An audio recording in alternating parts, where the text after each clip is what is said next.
Chapter 44. If they really thought that this magic book could be brought to the real world, then they could only cry themselves to death. Fortunately, there were many smart people in this world. After obtaining a magic book or a sword skill, many people would immediately memorize the contents of the book in their minds.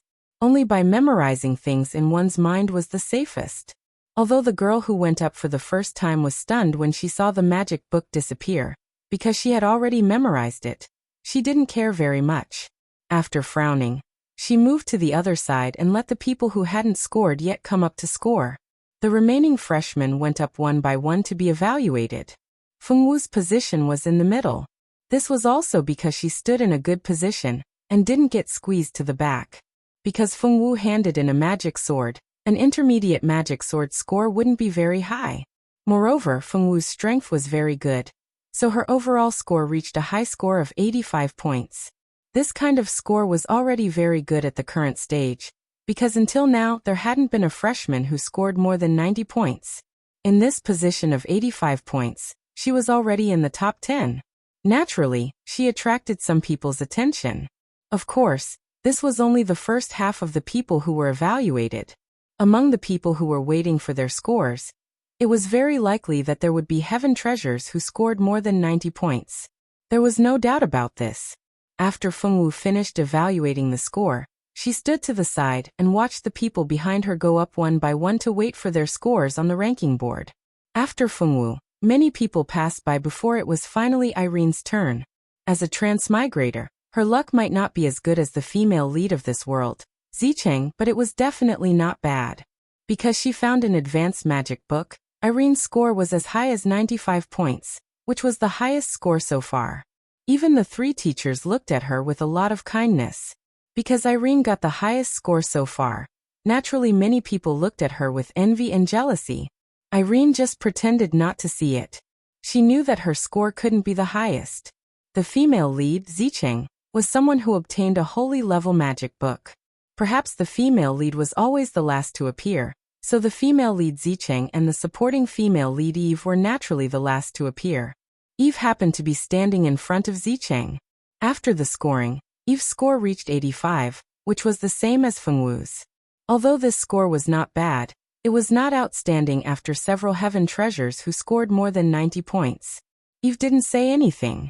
She just snorted and stood aside, allowing Zicheng to step forward and wait for the final evaluation.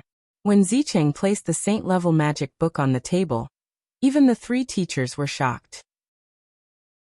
They didn't think that there would be such a lucky kid among the candidates this year. Zicheng's strength was already pretty good, and with the addition of the fact that he had found the holy level magic book, his score was as high as 98 points. Even though the score had not reached 100, after 95 points, it was not easy to increase 1 point. To be able to reach 98 points, one could already be considered a genius among geniuses. Oh my god! I thought that the boy who scored 96 points was already good enough. I didn't expect there to be someone even better. Why didn't I find the saint-level magic book? Why didn't I find an advanced magic book? There are so few who scored more than 90 points. There are only 10 in total. The Ministry of Magic and the Swordmaster Department each have 5, but the one with the highest score is still our Ministry of Magic. Although they were envious of others who scored higher than them, they still had a sense of collective honor. The Ministry of Magic and the Swordmaster Department had a certain competitive relationship. Every year, the Ministry of Magic or the Swordmaster Department would bet on who scored the highest. The school generally didn't care about this kind of behavior, as long as it didn't affect their daily practice. When everyone's results were out, the three teachers told them that school would start in 3 days, and they had to remember not to be late. After that, Feng Wu only felt her vision go black. When she opened her eyes again, she was still sleeping on the bed that Tian Yu and Ai had arranged for her. If it weren't for Xiaoqun and her dantian and the god-level sword technique in her mind, she would really think that it was a dream. After changing her clothes and going downstairs, Feng Wu felt very hungry. Your assessment is over. I thought it would take a few more days. A Jur was sitting at the dining table, eating the steak that he had just made. When he saw Feng Wu coming downstairs, he raised his eyebrows in surprise. Tank was more concerned about Fengwu's results. When he saw Fengwu coming downstairs, he immediately ran over and asked, "How did you do? Did you pass, Fengwu?" "And I passed." She nodded. Looking at the delicious lunch in front of Ajur, she was even hungrier. It was already lunchtime. She had stayed in the virtual space for more than a month, but in reality, she had only slept for a few days outside. During these few days, she had been receiving medicine from the Holy Court to maintain her body's nutritional needs. Otherwise, how could a normal person wake up without eating or drinking for a few days and nights? She would have starved to death long ago. "Fengwu, did the second round of the assessment take place in a dream? I heard from Big Brother Ajur that it was very magical. Can you tell me about it?" Tank excitedly carried Fengwu's baby, Fengwu, and sat down beside Fengwu.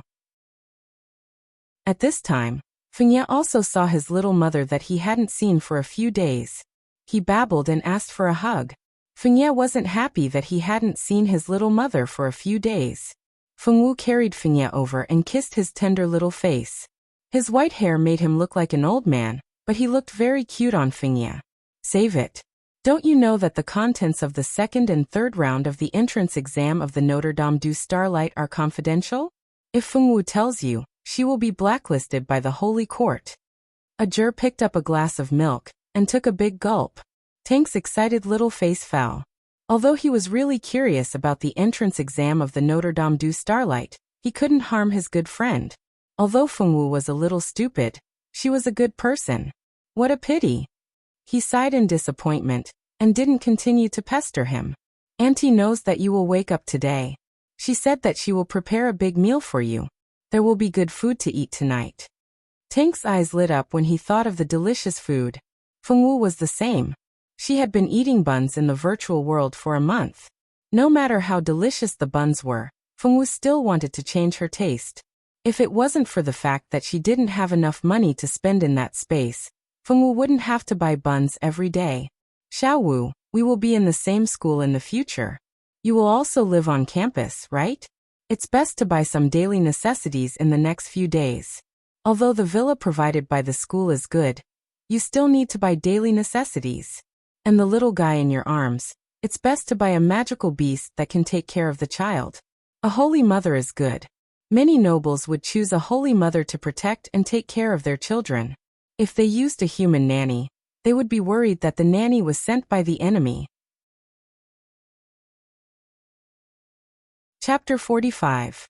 The Holy Mother Beast is famous for being fond of children. Although it is only a Tier 5 magical beast, its defense is amazing. It is the best magical beast for children. Ajur knew that Fengwu's brain couldn't think too much, so he did everything he could to help her. Although Tianyu's family was not bad, there were some things that he shouldn't trouble them too much. Even if he told Fengwu these things, she wouldn't understand. It was better to just tell her what to do and save time. Ajur knew Fengwu very well. Fengwu wasn't a girl who understood the ways of the world. Before she crossed over to this world, no one taught her these things on Mount Yuehua. Her master was also a pure and simple person. Naturally, it was impossible for her to teach her these things. This also caused Fengwu's personality to be not very good at socializing. Ajur thought that since he was Fengwu's friend, he should help her. With his personality, he immediately took action. He pulled Fengwu, who had just finished eating, out of the door. Today was the end of the Notre Dame du Starlight's entrance examination. Recently, many parents brought their children to the Notre Dame du Starlight to take the entrance examination. Naturally, there was a lot of traffic in the city. Ajur had been walking around the central city for the past few days. He had already familiarized himself with the nearby shops. He walked through the noisy streets. He directly brought Fengwu to a shop that specialized in magical beasts. This shop was very old. It was said that it had a complete variety of magical beasts. They even sold dragon eggs. However, dragons were something that ordinary people couldn't afford to buy even if they could afford to buy them. Therefore, although the shop had dragon eggs, they were at most for decorative purposes. No one would buy them. "Dear customers, please come in. I am the owner of this shop. May I know who is looking for a magical beast and what type?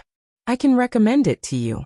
A man who looked to be in his 30s walked over with a professional smile. She's the one who wants to buy it. Pick a holy mother beast for her to take care of her child. Ajur pointed at Fengwu and said carelessly. So that's how it is. Our store happens to have a batch of newly hatched holy mother beasts. Although they are still in their infancy stage, they grow very quickly. It is very beneficial for the children to grow up together with these young holy mother beasts, the owner said with a smile. Take us there. Ajur didn't say that he would buy it immediately. He winked at the shop owner and asked him to show them the magic beasts first.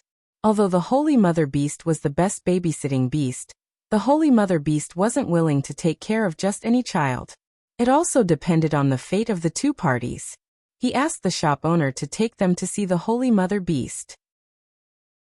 In fact, he wanted to see if he could find a holy mother beast that could get along well with Fengyi. Fengwu and Tank naturally followed the shop owner and Ajur to see the holy mother beast that Ajur was talking about. The shop owner took Fengwu and the others to a room. When they opened the door, they saw a medium-sized cage with 3 basketball-sized holy mother beasts. These holy mother beasts were white all over. Their eyes were the size of walnuts, their bodies were oval, and their hands and feet weren't long. In the middle of their stomachs, there was a pouch like a kangaroo. This pouch was specially used to hold children. Legend has it that the pouch of a holy mother beast was the best nursery for a child. When a child slept inside, not only would it nourish the body, it would also make the child immune to all kinds of diseases. It was very magical. When the 3 holy mother beasts heard that someone had come, they all blinked their big eyes and looked over. The 3 holy mother beasts already had some intelligence. They seemed to know that a friend might be leaving this place today. The holy mother beast was a kind of magical beast with a very soft heart.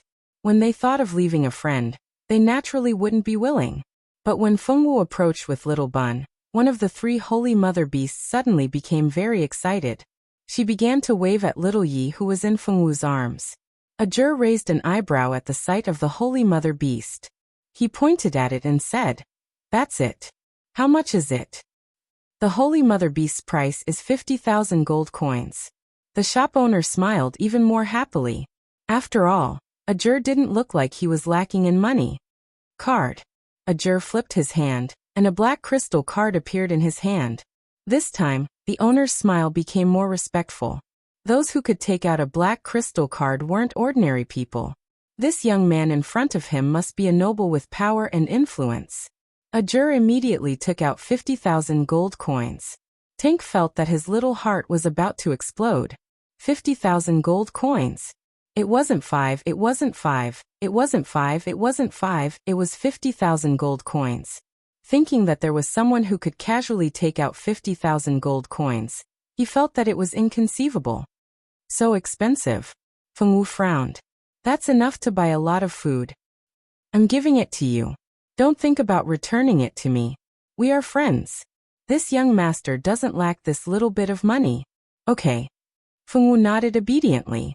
Ajur suspected that this little girl didn't even know that there was a word in this world called borrowing. He didn't want to teach Fengwu these things. Fengwu didn't need to know too much. It wasn't like he didn't have poor friends in the past. At that time, his generosity was seen as looking down on him. Ajur didn't want Fengwu to treat him like that, so he didn't want to teach Fengwu these things at all. After buying the Holy Mother Beast, Ajur immediately made the Holy Mother Beast recognize Fengyi as its master. From then on, the Holy Mother Beast would be Fengyi's nanny beast. It could hide in Fengyi's Warcraft space at any time and take care of Fengyi. As long as he bought some magic cores for the little guy to absorb, it would be very easy for it to grow up. At this time, the little Holy Mother Beast had already entered Fengyi's Warcraft space. Fengwu and Tank were still in the shop looking at the magic beast eggs and magic beasts for sale from time to time. Since they had just made a big deal, the shop owner didn't mind them strolling around the shop.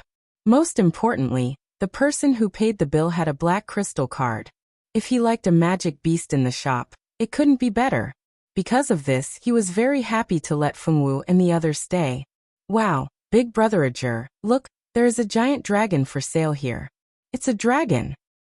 In the hearts of ordinary people, dragons were definitely mysterious and powerful. Tank didn't expect to see a dragon egg for sale in the shop. TSK, Don't make a fuss about nothing. Dragons are indeed very powerful, but that doesn't mean that their eggs are difficult to obtain. Dragons are creatures that only care about their reproduction, not their rearing. They go into heat wherever they go, and usually find a hidden place to lay their eggs.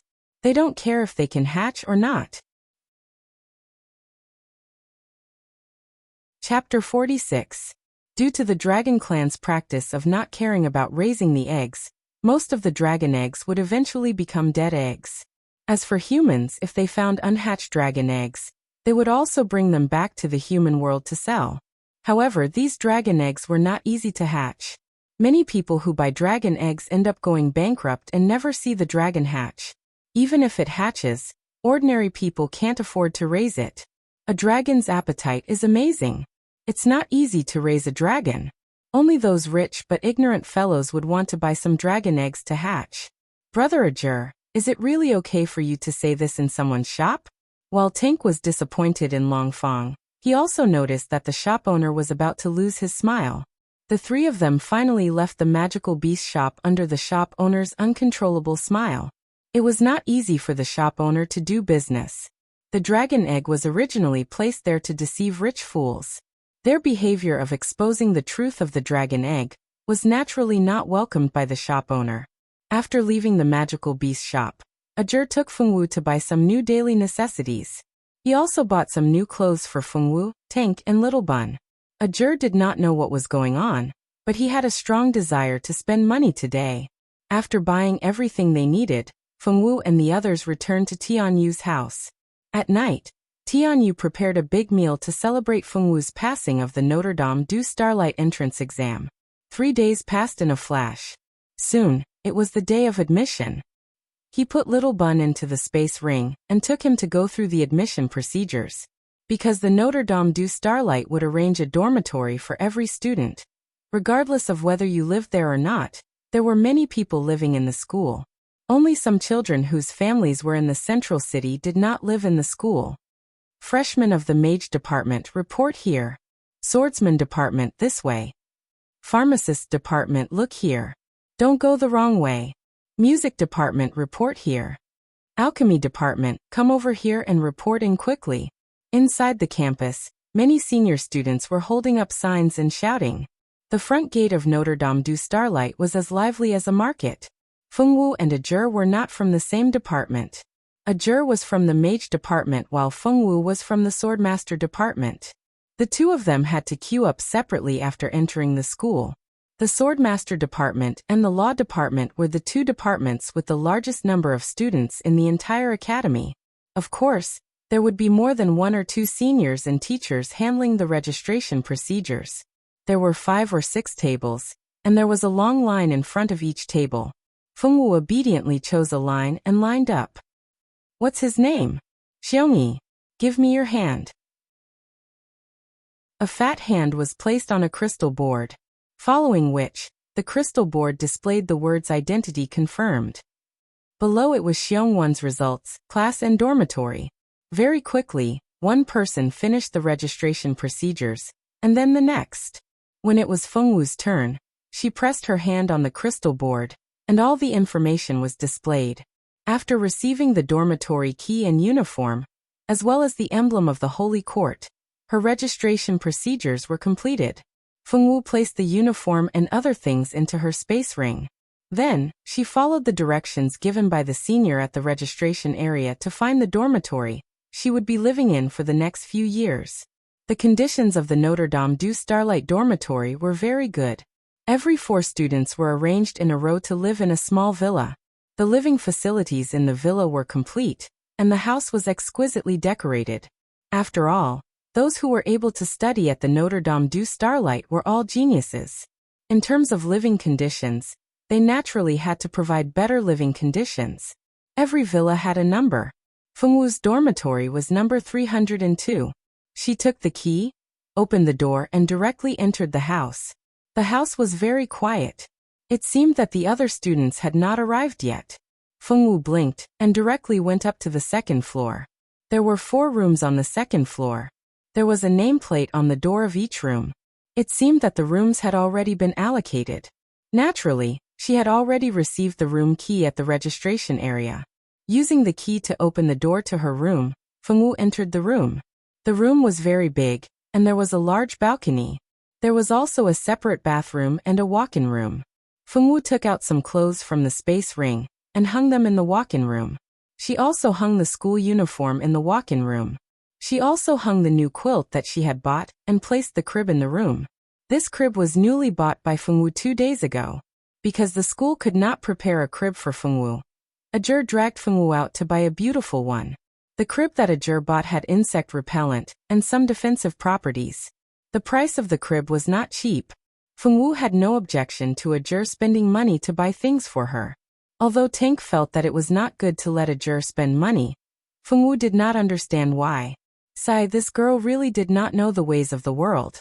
This made Tank very worried that one day, Ajur and Fengwu would not be friends. What would he do if Fengwu returned the money? Fengwu bought a lot of things these 2 days. They were all brought by Ajur, Tianyue and his wife.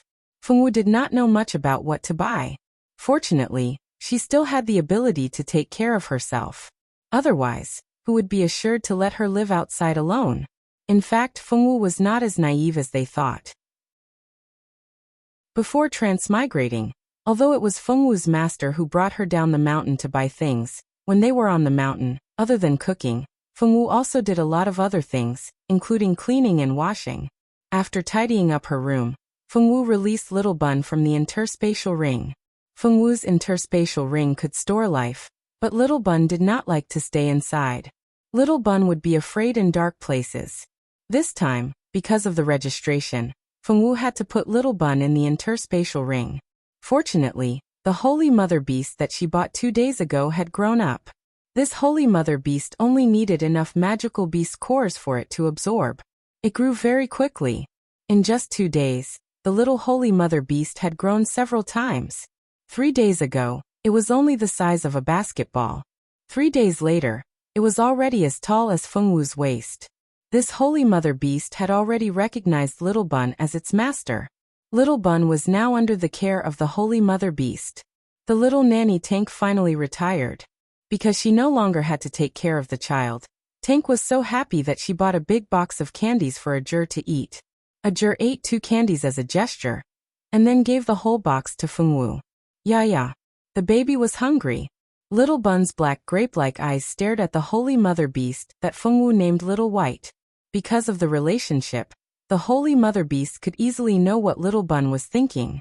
When Little Bun said that he was hungry, she had already come out with the milk bottle. The milk bottle had always been in the bag on Holy Mother Beast's stomach. Chapter 47.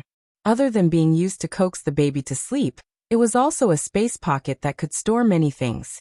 Now that Fengwu's milk bottle and diapers had been moved to Little White's space pocket, Fengwu's space ring only needed to store her own things. Fengwu felt hungry after Fengya finished drinking milk. Fortunately, she had stored many delicious foods in her space ring these 2 days. She casually took out a drumstick and started eating. The sunlight shone in from the window, filling the room with the aroma of drumstick. Fengwu leisurely ate the drumstick in the room while Little White was feeding Fengya. The atmosphere in the room was warm and peaceful. In this peaceful moment, there was a series of rhythmic knocks on the door. Fengwu grabbed the drumstick and went to open the door. When she opened the door, the milk-haired girl Annika, who was smiling sweetly, saw Fengwu holding a drumstick and her smile froze. Then, her smile blossomed again. Hello, you must be Fengwu. I'm Annika, a new student like you. I'm from the mage department. What about you? Annika was a very beautiful girl. She had milk-colored hair, eyes of the same color, snow-white skin, a height of 170 centimeters, and a devilish figure. It was just that her breasts weren't very plump. She was a flat-chested beauty just like Fengwu. Annika looked at her roommate and found that this girl's breasts were the same as hers. This made her have a better impression of Fengwu. Because of Annika's figure, she was often disliked by her sisters. Now that she finally saw a flat-chested girl like her, she naturally wanted to befriend her. I'm Fengwu from the Swordmaster department. Fengwu remembered Tank saying that after other people introduced themselves, she should also introduce herself. It was polite. Our roommates in the same dormitory are all here. Why don't we go out and have a good meal together? I heard that the canteen of the Saint Academy is very good. We can try it together. Anika didn't mind Fengwu's cold attitude. Although they didn't talk much, she could tell from Fengwu's clear eyes that she was a very simple girl. Therefore, Anika didn't dislike Fengwu. Fengwu blinked and finally nodded. Xiaobai, take good care of the baby. Fengwu turned around and called out to Little White. Little White waved its hand in a very human-like manner, indicating that it heard her and would take good care of its little master. Anika stared at the baby, who was as cute as an angel on the bed. Because she was talking to Fengwu just now, she didn't notice the situation in Fengwu's room until Fengwu turned around to talk to her. Why is there a baby here? Anika exclaimed. She really couldn't believe that someone would raise a child in the dormitory. Most people raised pets, right? Even animals weren't allowed in the dormitory. No one dared to raise a child in the dormitory. This is my baby. Fengwu tilted her head calmly. She didn't understand why these people had such strange expressions when they saw Xiaoyi. Xiaoyi was clearly very cute. Anika was shocked. Could it be that it was what she understood?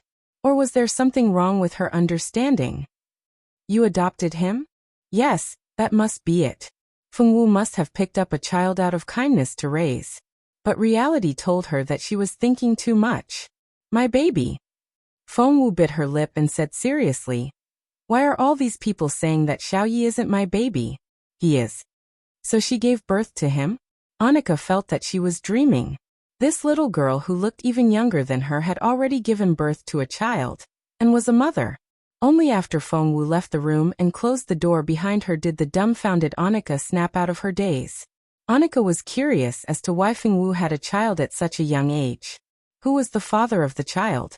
She had a lot of questions, but she wasn't familiar with Fengwu, so it wasn't appropriate for her to ask too many questions. She could only wait until they were more familiar with each other to understand more. Fengwu came to the living room on the first floor. There were two women sitting on the spacious and comfortable sofa. Both of them were great beauties with hot figures. One of them was wearing a swordswoman's outfit and had her hair tied up in a ponytail. The other had a head of mesmerizing aqua blue hair and looked gentle and charming. Fengwu were really fated to be assigned to the same dormitory.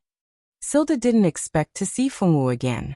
Although they had walked out of the small forest and entered the neutral city together in the virtual world, they hadn't met again.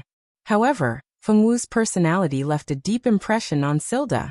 Although Silda and Fengwu weren't close friends, they were much closer than the other two. Therefore, Silda was quite happy to see Fengwu.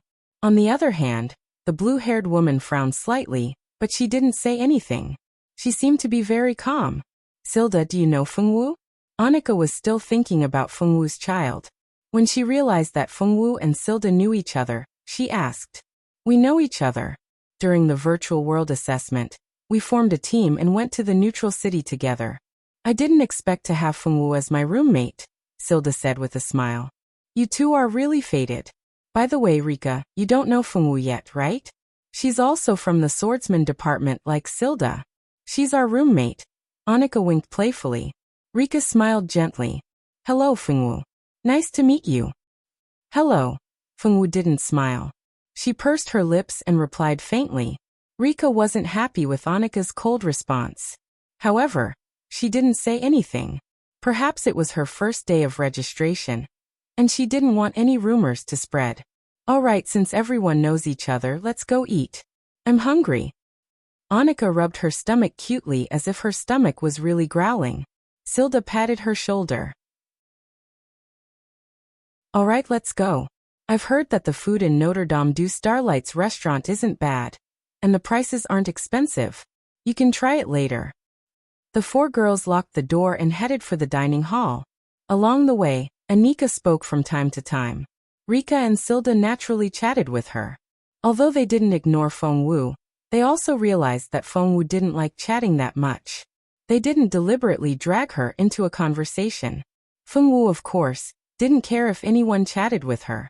She and Ajur had agreed to meet at the restaurant. She just didn't know if Ajur had arrived yet. The dormitory wasn't far from the restaurant. The restaurant had 3 floors. The first floor was for year 123, the second floor was for year 4567, and the last floor was for year 10 students. On the third floor, one could enjoy the best delicacies at the same price as the first and second floors. The year 1 champion also had the privilege to eat and drink. Chapter 48. After paying, Feng Wu and Zilda lined up to receive their meals.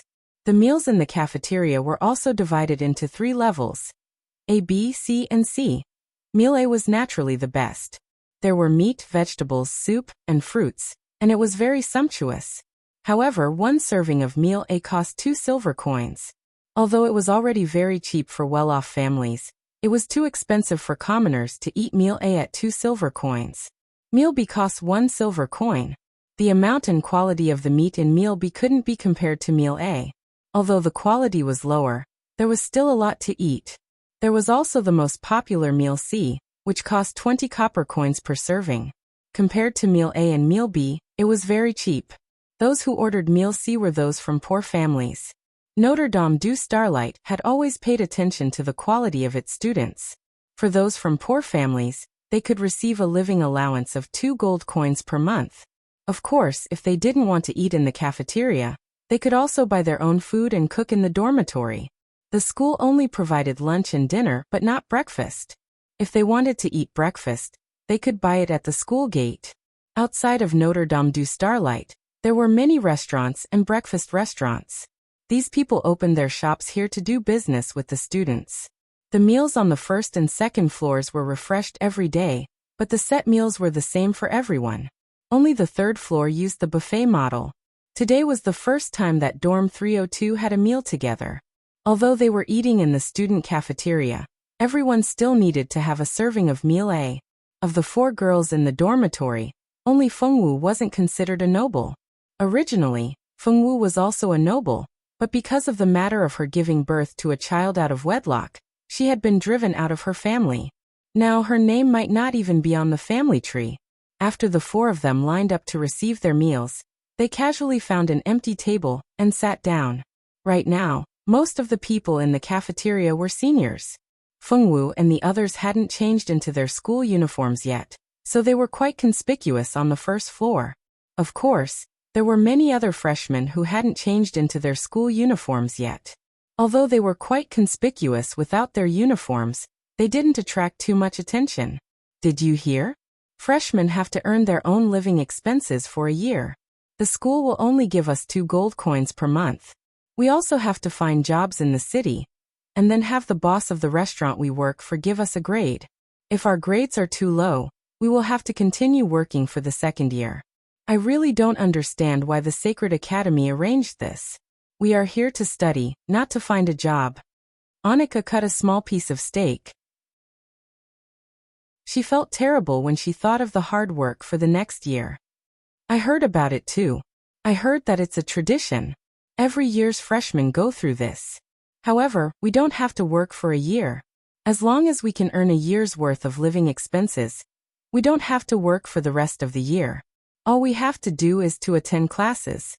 She was a swordsman, so she could register in the Swordsman Association and then accept missions to earn gold coins.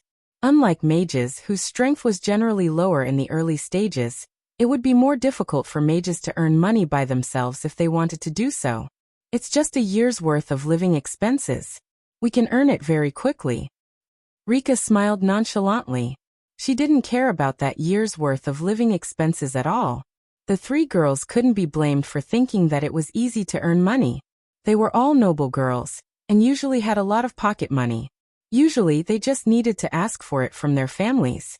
As the spoiled children of their families, sometimes they didn't even need to ask for it. The elders in their families would take the initiative to give it to them. This was why these girls didn't know how hard it was to earn money. Feng Wu didn't like to talk while eating. She was busy stuffing food into her mouth. She ate very quickly, which naturally attracted the attention of the other 3. But Silda didn't think much of it. Swordsmen had always been straightforward and didn't pay much attention to these things. Annika had already seen Feng Wu eat a drumstick, so she didn't care about how fast she ate. Only Rika lowered her head slightly to hide the contempt in her eyes. These commoners were really uneducated. Although she didn't like Fengwu's vulgar behavior, she didn't want to be too unfriendly since they had just met. So she didn't argue with Fengwu. Living with a commoner really made her uncomfortable. Thinking of this, an idea flashed through Rika's mind. But now wasn't the time to implement it. Fengwu, you eat so quickly. Silda looked at the empty plate in front of Fengwu with interest. He really didn't know how such a small stomach could eat so much. Yes, I'm hungry. Fengwu pursed her lips and opened her big black eyes. Her voice sounded silly and cute. Just as Annika was about to say something, someone walked over to them with a large plate of food. The person walked over and sat down. Rika was a little unhappy. There was clearly an empty seat. Why did this person have to sit with them?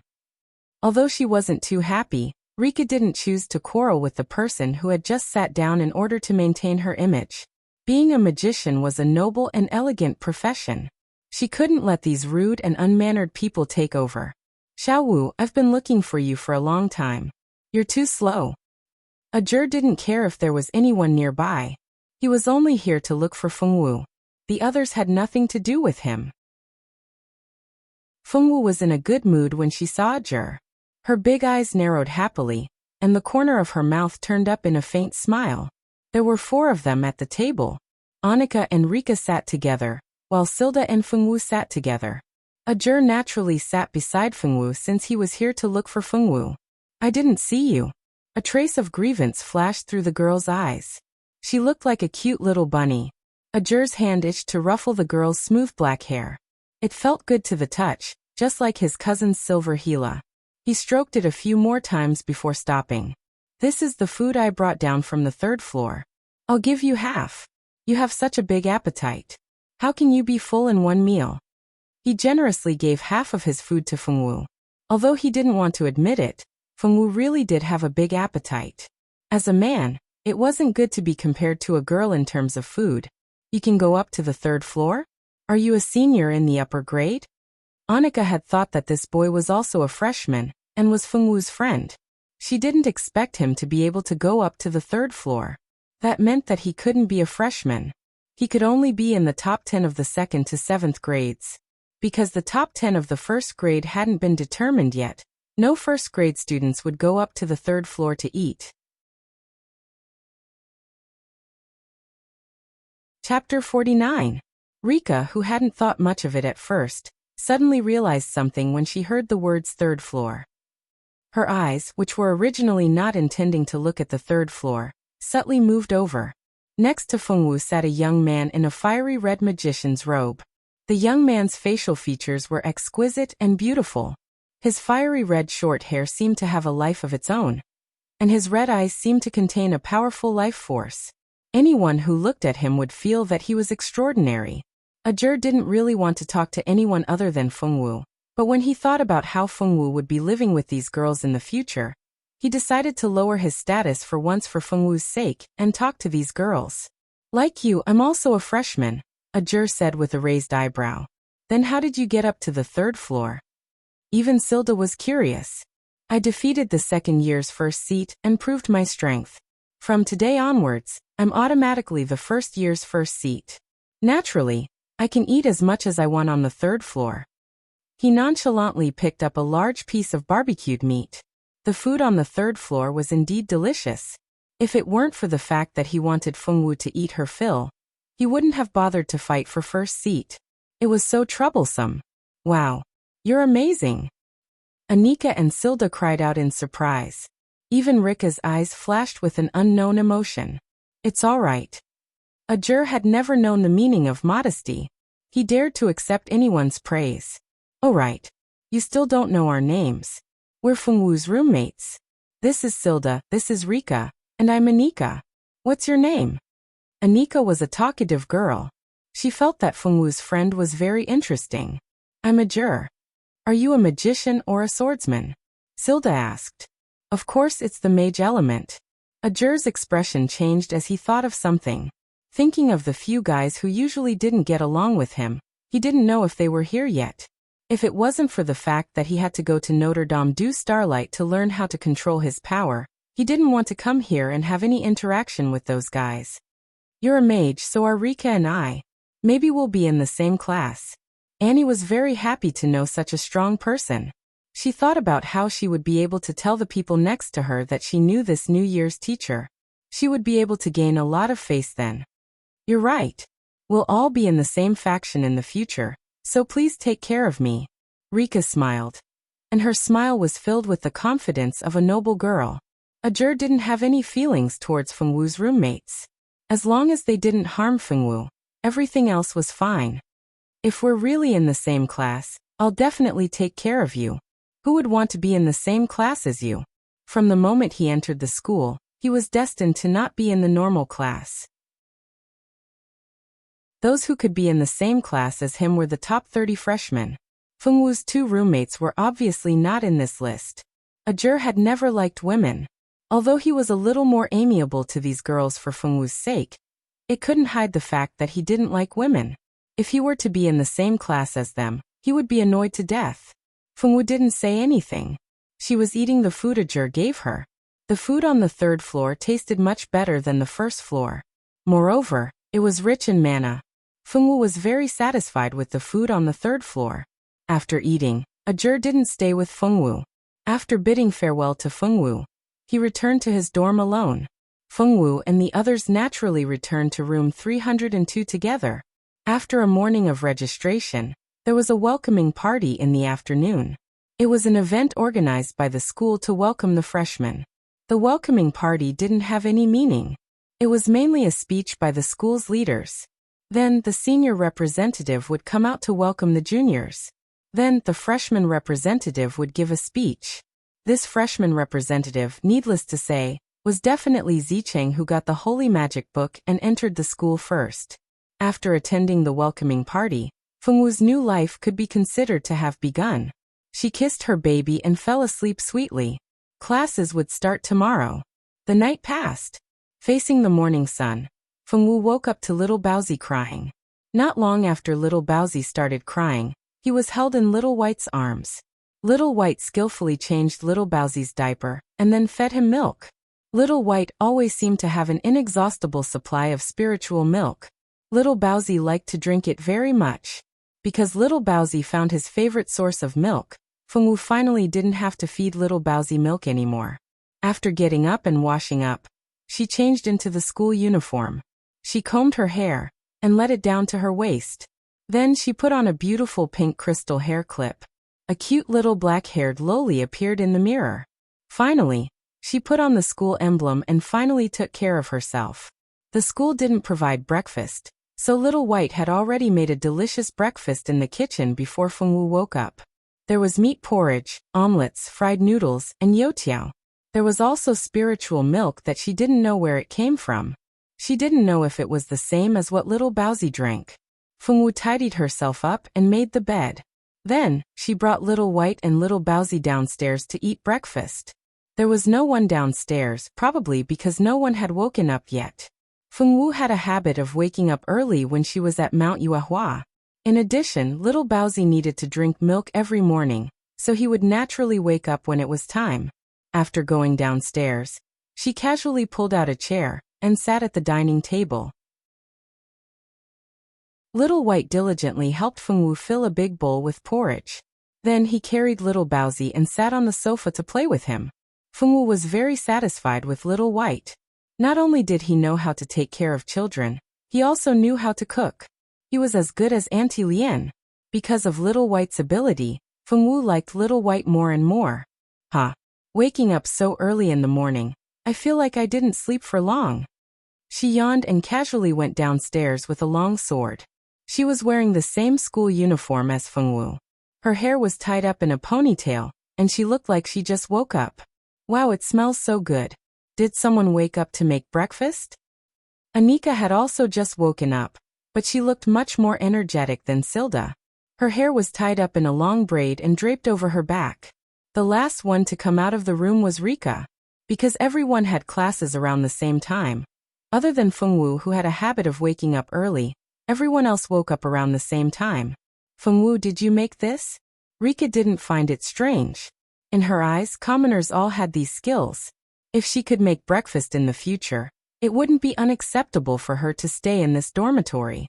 Little White made it, Fengwu said as she ate the porridge in her bowl, and looked at the three people coming downstairs. Who's Little White? Anika asked curiously.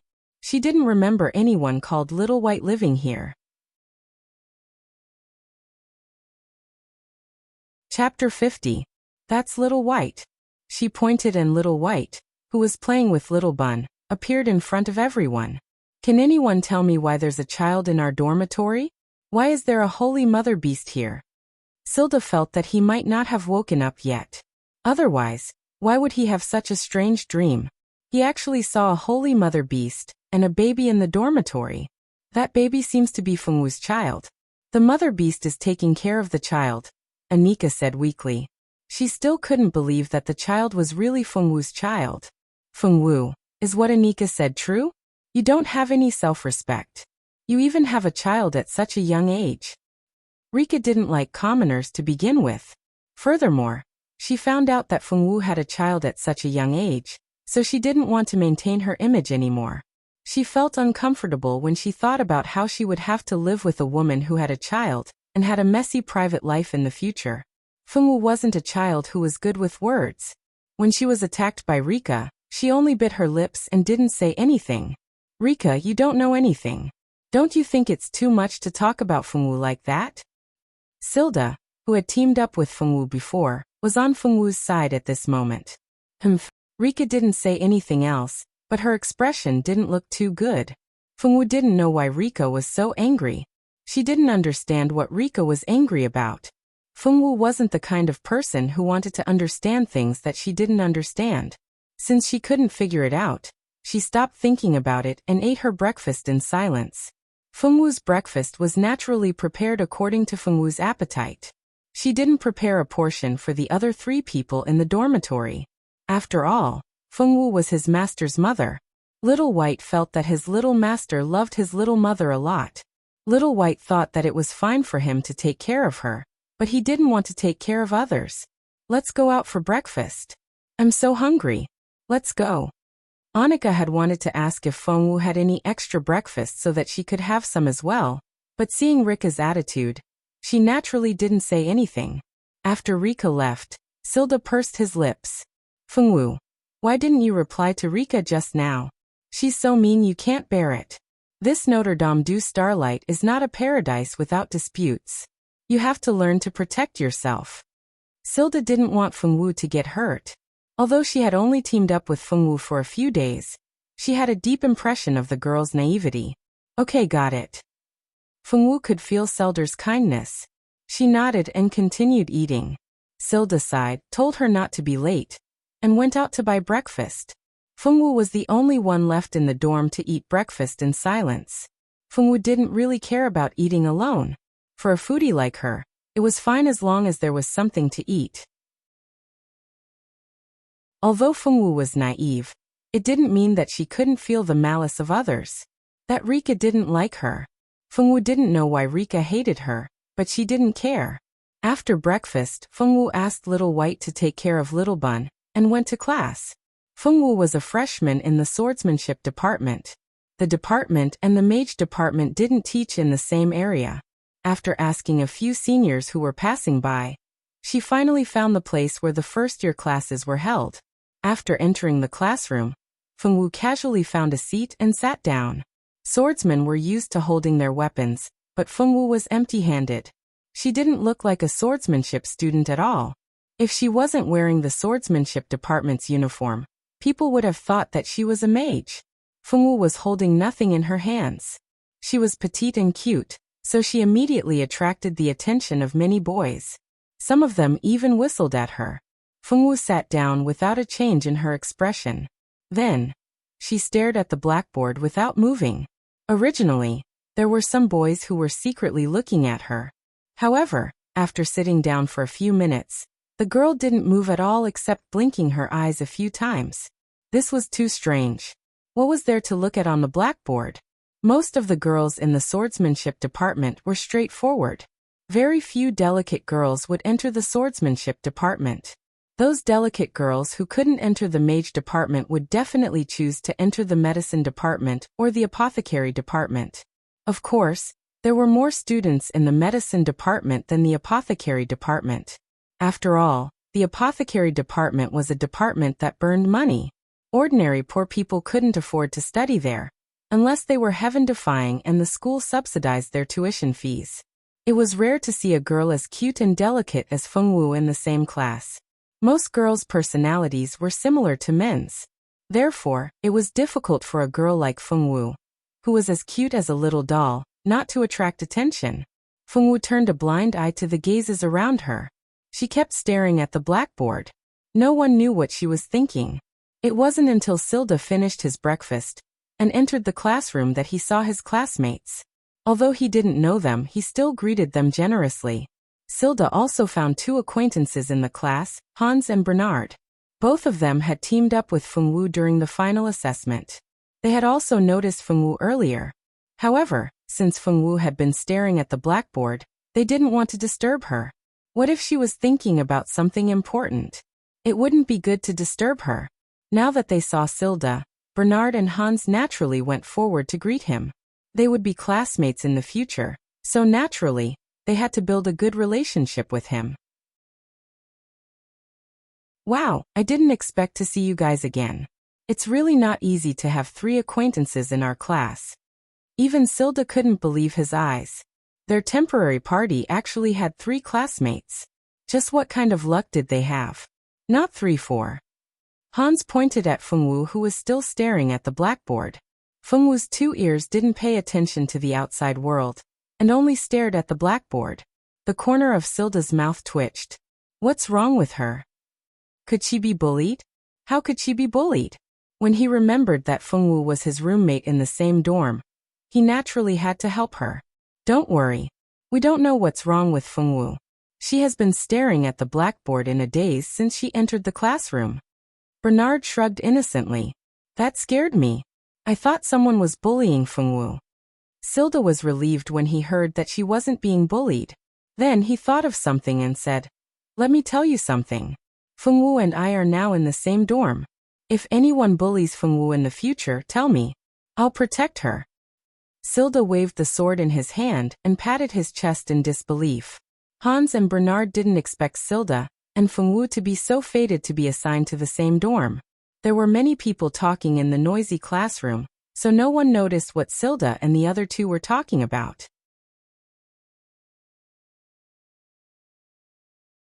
Chapter 51. Compared to Silda and the other 2, Feng Wu was more eye-catching. All the students in the class were looking at her curiously. They wondered how long this girl could stare at the blackboard. 20 minutes later, the class began.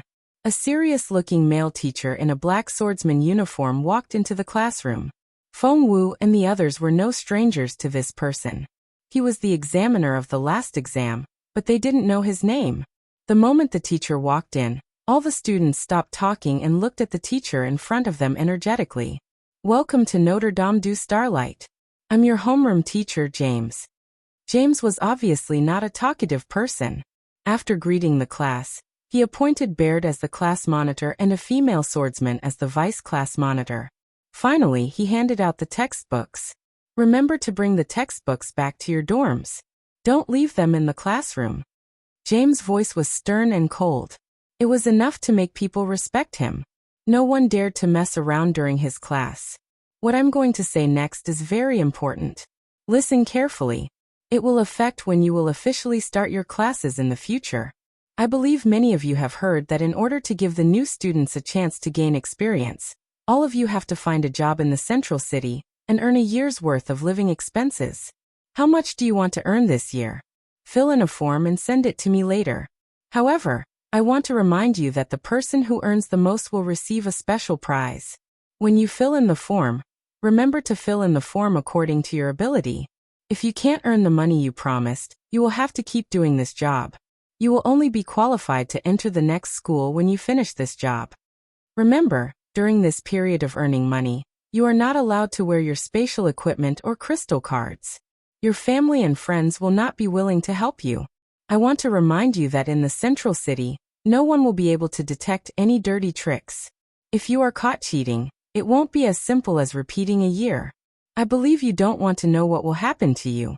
The first year's homework is not heavy. There are only 2 classes a day. For the rest of the time, you can practice on your own in the school's practice room. You can also ask the teacher some questions that you don't understand. With more time, I hope you can find a good job and earn enough living expenses as soon as possible.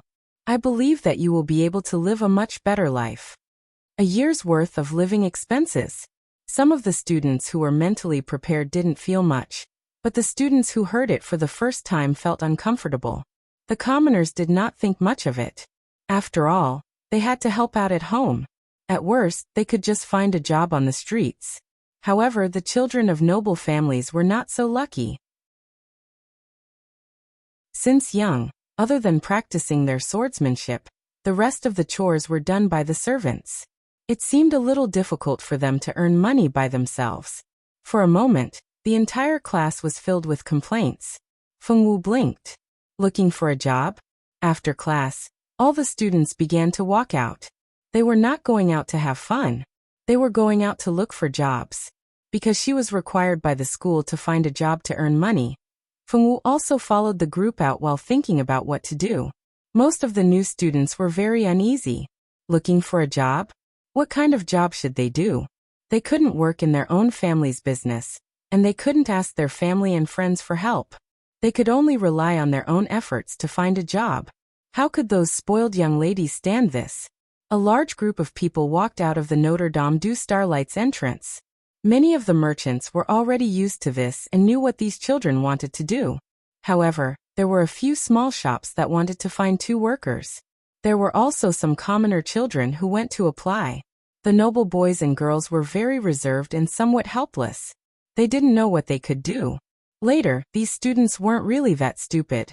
They thought that they could go to the Adventurers Guild and register as adventurers. This way they could accept missions and do missions to earn money. Unfortunately, when they went to the Adventurers Guild, they found out that they had to pay to register as an adventurer. They also had to pay a registration fee of 2 gold coins. Hee. Now all the new students only had 2 silver coins for living expenses. Even their spatial equipment and crystal cards had been confiscated. Where would they get 2 gold coins? It was impossible to borrow from others. Everyone only had 2 silver coins. If you borrowed from others, wouldn't they be able to live? Feng Wu didn't go to the Adventurers Guild. She didn't know what to do right now.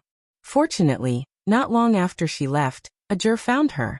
Xiao Wu, I finally found you. Have you thought of a way to earn money? I don't want to be a worker. I'm so dirty. Do you want me to rob people? I don't even know if that's against the rules. After a Jur found Feng Wu, he kept talking to himself. He didn't have any intention of stopping.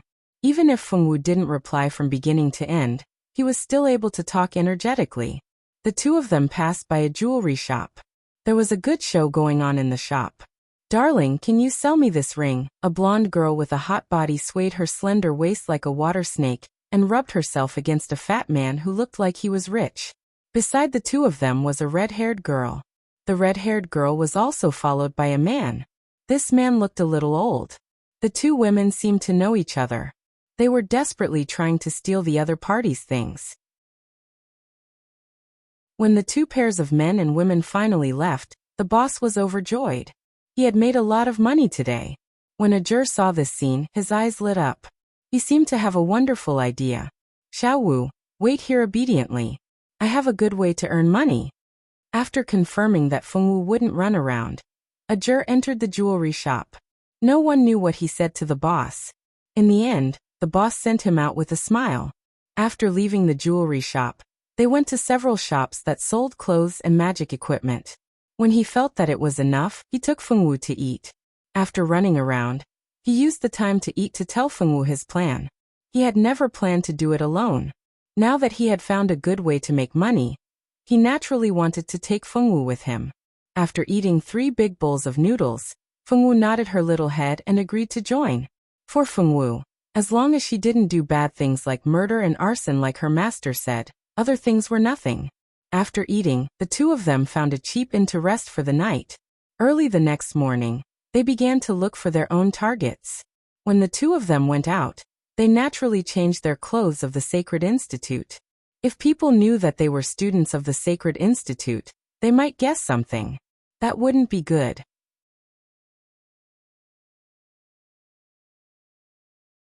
Chapter 52. There were very few people who actually found a satisfactory job on the first day.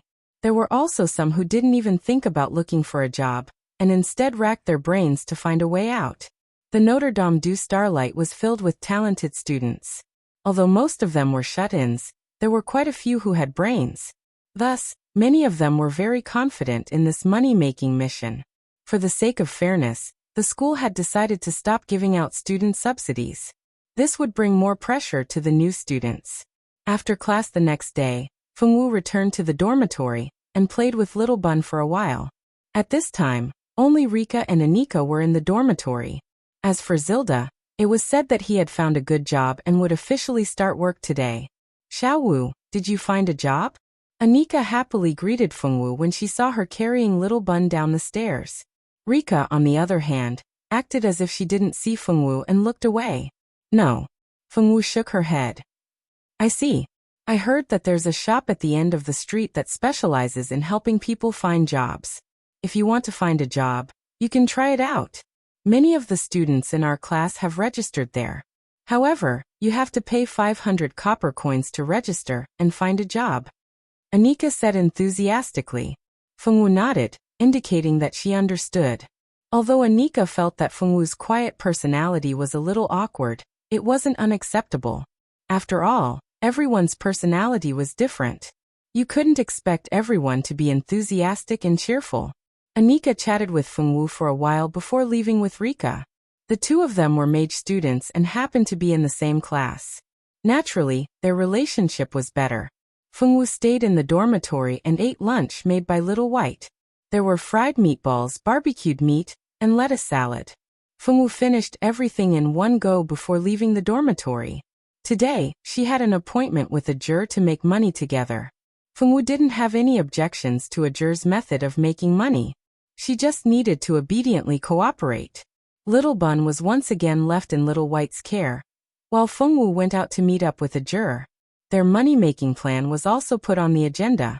While Fengwu and Ajur were picking up food, Zicheng and Eve were going to a restaurant to sell recipes.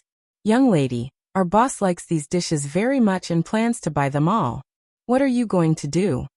A chubby middle-aged man with a shrewd look in his eyes was very respectful toward Zicheng, who was wearing an ordinary dress. Eve sat beside Zicheng with a face full of excitement. She really didn't expect her good friend to be so good at cooking. Just now, Zicheng went to the kitchen and casually made a few dishes, and it shocked the hotel manager. As Zicheng's friend, she felt very proud. How much can your boss calculate? Zicheng didn't answer him, but asked with a smile. How about 50 gold coins per dish? 10 dishes will be exactly 500 gold coins. Okay, deal. Zicheng also knew that it was already very good to be able to sell recipes at such a price in this world. Although she wanted to split the price, this was a money-making mission, and she didn't have that much time to wait. Zicheng didn't plan to go to the teacher to complete the mission now. She remembered that the teacher James said that there was a special reward for making the most money. As for that reward, Zicheng still wanted to fight for it. After negotiating with the hotel manager, Zicheng quickly received the money. After teaching the chef step by step, a day had passed. Zicheng's name appeared on the school's money-making mission list, and the amount of money she earned was a shiny 500 gold coins. Now, Zicheng was the only one on the money-making mission list. She was able to earn so much money in 2 days, which shocked the seniors. At this time, Zicheng still didn't know that she was now famous in the school. After teaching the chefs, Zicheng put away the pink crystal card given to her by the hotel manager, and went back to school with Eve in a good mood. Not long after Zicheng left, the hotel manager went to the top floor of the hotel, and walked in front of a man in a silver robe. Master, she has left. Today, the girl named Zicheng came to the store and attracted the attention of his master. If it wasn't for his master's order, that girl wouldn't have been able to sell recipes so smoothly today. The hotel kitchen under his master's name wasn't that easy to enter. Without his master's permission, he didn't have the qualifications to let a stranger in. However, when he thought about the food that girl made, it was indeed very delicious. Moreover, it was a method that didn't exist on the continent. He couldn't help but admire his master's insight. Okay, in the future, if she comes again, inform me.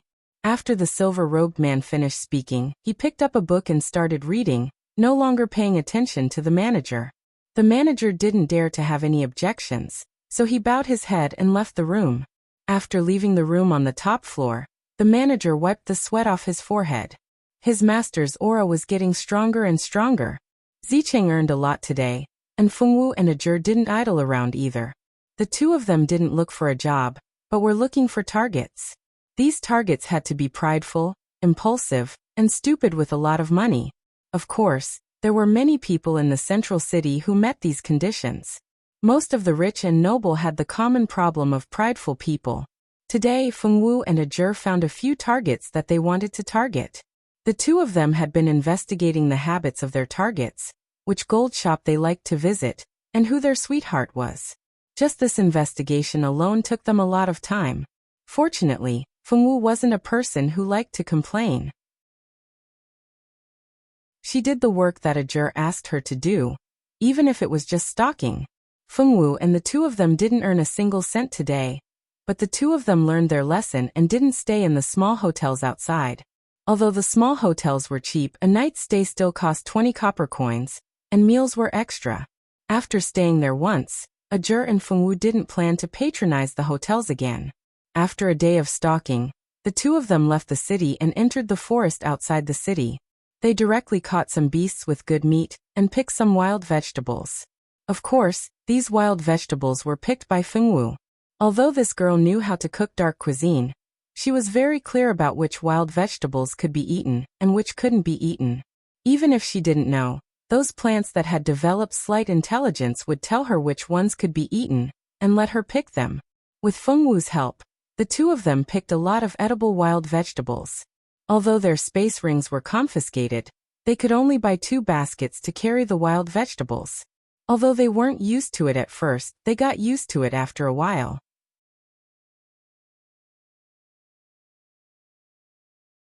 Chapter 53. The two of them each carried a basket of wild vegetables on their backs. Fengwu also carried 3 or 4 ordinary small beasts in her hands. These small beasts were meat beasts that were often sold in restaurants. The meat quality was good and the price was cheap. Most people liked to eat them. Along the way, the number of people who turned to look at them was 100%. No one had ever dressed up like this before. What were they trying to do? When they returned to school, the two of them changed into their school uniforms. The school had a rule that students had to wear their uniforms on campus. Fengwu and Ajur naturally had to abide by the school rules. The two of them carried their things and walked back to their dorm under the gaze of the crowd. None of the spectating seniors looked down on them, but they found it strange that they were new. Damn. Why didn't I think of hunting outside the city to improve my life when I was a new student? Why did I have to live such a hard life? A boy from the mage department almost beat his chest and stomped his feet. You're stupid, a girl from the mage department said with a smile. The two of them are smart people. They can save a lot of money in the beginning. As long as they find the right direction, they can complete the mission easily. A boy from the swordmaster department rubbed his chin and pretended to be a prophet. Come on. I remember you boasted when you were in your first year that you could complete the new student's money-making mission in a month. In the end, you worked for 3 whole months. Tell me, which of your words are accurate? As soon as the boy finished speaking, he was surrounded by many familiar faces. In the end, he had no choice but to run back to his dorm. Fengwu and Ajur didn't care about what others said. Let them say whatever they want. That was Ajur's thought. Fengwu. What happened? When they returned to their dorm, the sky was almost dark. Silda, Anika, and Rika had already returned from their meal at the cafeteria. When they saw Fengwu and Ajur coming in with a basket each, the 3 of them were stunned for a moment. Then, they stared at them with interest. Xiaowu, you and Ajur can't be planning to hunt for money, right? Anika covered her small mouth. She didn't think that this was a good idea at all. This kind of small beast couldn't be sold for much. Even if he really wanted to rely on hunting to make money, he should hunt a magical beast. The value of a magical beast was much higher. No. Fengwu looked straight at Annika. Annika, please don't be so serious. Are you planning to cook for yourself in the dormitory? While Silda helped Fengwu to put the basket on the floor, Ajur did not need anyone's help. He placed the basket on the floor and sat on the sofa to pour himself a glass of water. And I don't have any money left. I'll make it myself. The 2 silver coins were almost gone. Fengwu's foot was a little sore. 2 silver coins is indeed a little too little. It won't take long at all. I also want to go to the mountains to pick some edible vegetables and fruits. Unfortunately, I don't even know which ones are edible. After saying that, Annika stuck out her tongue cutely and was a little vexed. I do know some, but since I have money coming in today, I don't need to dig for wild vegetables or hunt by myself. Silda smiled proudly. She had earned 10 gold coins in just a few days. This month's living expenses were more than enough. You're earning money so quickly. What kind of job did you find? Rika asked curiously. I formed a small team with some acquaintances to hunt some small low-level magical beasts. We can make some money by selling them. But low-level magical beasts aren't worth much. They're only worth 100 to 200 gold coins. There are 5 people in our team, so after splitting the profits, each person will only get 1 to 20 gold coins. Wow, I really admire you, swordsman. Even if you just entered the school, you're still stronger than mages. We mages can't rely on hunting magical beasts to make money. It would be great if mages could be as strong as swordsmen in the early stages. Mages were very weak. They would only be able to fight swordsmen after reaching level 10. It's your magic that makes money. I heard that some water mages specialize in body care for nobles. They can earn 100 gold coins each time they do it. Silda had seen how those water mages made money. It was really easy to earn money. Forget it. There are too many people in Central City who know me. I can't afford to lose face if they find out that I'm doing full body treatments for people. Rika shook her head, her expression somewhat ugly. She didn't think this was a good idea at all. Silda pursed his lips. He didn't care about Rika's attitude. However, Annika had an idea. Why don't you use water magic to condense magic water and sell it? Water mage's water has healing properties. A bottle on the street costs 2 gold coins. Let me think about it. Rika didn't really like Anika's suggestion. As a noble lady, it would be embarrassing for her to sell her own magic potion. She didn't know if Anika and Silda were trying to prank her by coming up with these 2 ideas. Fengwu and Ajur sat for a while before going to the kitchen to cook. They hadn't eaten yet, so they didn't have time to chat. Fengwu was an expert in dark cuisine. Ajur, on the other hand, was only good at barbecuing. Fortunately, although Fengwu's cooking was terrible, she knew how to make food very well. Thus, a meal was prepared under Fengwu's guidance. Ajur really did have a talent for cooking. It was his first time cooking, but the aroma was enough to make one's mouth water. Annika and Silda stared at the kitchen drooling. They were thinking about sneaking a taste of the food later. Only Rika remained unmoved. She didn't like commoners, so naturally, she wouldn't like Fengwu's cooking. Unfortunately, she forgot one thing. No matter where one was, a chef couldn't be a noble. Didn't she usually eat the food made by commoner chefs? Ignoring Fengwu and Silda, Rika decided to chat with Annika. Annika, have you found a job? I found one. I'm helping some manors nearby. I use wood magic to grow plants and vegetables. I get paid according to the number of times I use it. The income is not bad. Wood and water magic had always been the most profitable of the 5 elements. Although their attack power wasn't high, it was the best way to make money. Of course, the prerequisite was that one had to be able to put down their pride. Magi were all noble. Unless they really couldn't make a living, no magus with a future would do such a thing. The Magi students in the school were born with a sense of superiority. 2 days ago, when they were looking for jobs, they weren't willing to use their magic to make money. One could imagine that as time passed, in order to complete the mission, most Magi would be threatened. After all, If they couldn't complete the mission, they would have to repeat a year.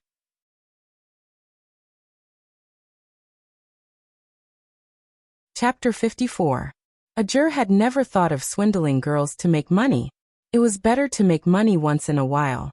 Even if he did it a few more times, the girl was not a fool. Sooner or later, she would be exposed. The two went to the adventurer's office to register as adventurers. Unexpectedly, they bumped into a few familiar faces. Hey, Xiao Wu, I didn't expect you to be here too. Silda and her team of 5 had already registered as adventurers long ago. They were here to accept missions. So it's you, you annoying woman. Eve's disgusted voice came from the door. Eve was wearing a black magic robe and holding a magic staff in her hand. She looked at Fengwu with arrogance in her eyes, as if Fengwu was an ant on the ground. Fengwu blinked her eyes. This girl looked a little familiar. What a coincidence. We're also here to register as adventurers. Do you want to do missions together? Zicheng's smile was gentle and sunny, making people feel good at first sight. There's no need for that. We already have a fixed party here. Ignoring Hanses and Perd who wanted to agree, Zilda directly rejected the offer. She did not want to be in the same team as that idiot Eve. She still wanted to live for 2 more years. Is that so? That's a pity. Zicheng's pair of charming amethyst-like eyes showed a hint of disappointment. It made people want to agree to all of her requests. Zicheng did not ask Fengwu if she wanted to join them. She also knew that Fengwu and Eve did not get along well. If the two of them were together, something bad would definitely happen. Fengwu and Ajur had no time to pay attention to Zicheng and the others. While Zicheng was talking to them, they had already run to the counter to pay the registration fee and fill in the form. When Zicheng saw that Fengwu was ignoring them, he didn't have any other thoughts. However, Eve was different. She already hated Fengwu. And now that she was being ignored by Fengwu, how could she let it go? She wanted to use magic to hurt Fengwu. Unfortunately, she had forgotten where she was. This was a place where a low-level magician could behave atrociously. She was just about to make a move when she was repelled by the magic circle of the Adventurers' Union. The adventurers who were originally on a mission at the side all looked at the door, as if they were looking at an idiot. There was actually an idiot who was willing to make a move in the Adventurers' Union. It had been many years since they had seen such a naive adventurer. When Eve was repelled by the magic formation, she realized that her position had changed. She was clearly in the guild hall. How did she end up here? The 2 sword masters at the entrance could tell that she was a rookie at first glance. So they kindly informed her that violence was prohibited in the Adventurers Guild. Anyone who did would be repelled by the magic formation. Eve's face turned green and white when she heard the 2 swordmasters' words. She didn't understand why Fengwu was always a thorn in her side. When Fengwu heard the commotion at the entrance, she turned around and saw a flash of white light. Ajur sneered. If it weren't for the Adventurers Guild's powerful magic formation that prevented violence, he would have already thrown a fireball at that ugly woman and burned her to death. After the registration was completed, they could now choose a mission. Since they were still the lowest level of D-rank adventurers, they could only accept D-rank and C-rank missions. They didn't have the authority to accept any missions higher than that. Fengwu didn't know much about these things, and Ajur didn't expect the Fengwu girl to have any good ideas. So after the registration, he immediately chose a C-rank mission with a higher reward. This mission didn't take much time, and the reward was 500 gold coins. The mission was to investigate the cause of Madame Marin's death and catch the murderer. There were quite a few people who accepted this mission, but they all failed. The murderer they found was either not the real murderer, or there was no evidence. So they couldn't file a case at all. The mission was issued by Madame Marin's daughter, Miss Clara. Madame Marin's husband was a businessman named Wenda. When Wenda was young, he was extraordinarily handsome and had a good head for business. Because of his excellence, he attracted Madame Marin, who was also a businessman's daughter. Madame Marin and Mr. Wenda were married for 20 years. They only had an 18-year-old daughter, Miss Clara. Miss Clara was very capable. She could look after the business outside and help her mother take care of the family at home. Originally, their family lived very happily. But 3 years ago, Wenda met a very beautiful woman named Dusha. After Wenda saw Dusha, he fell madly in love with her. From then on, he never entered Madame Marin's room. He even wanted to break off the marriage with Madame Marin and marry Dusha. Madame Marin, of course, didn't agree. The husband and wife quarreled more and more fiercely. Wenda loved the woman to the bone and was determined to divorce her. Because Wenda betrayed their marriage, Madame Marin could get 2/3 of Wenda's property.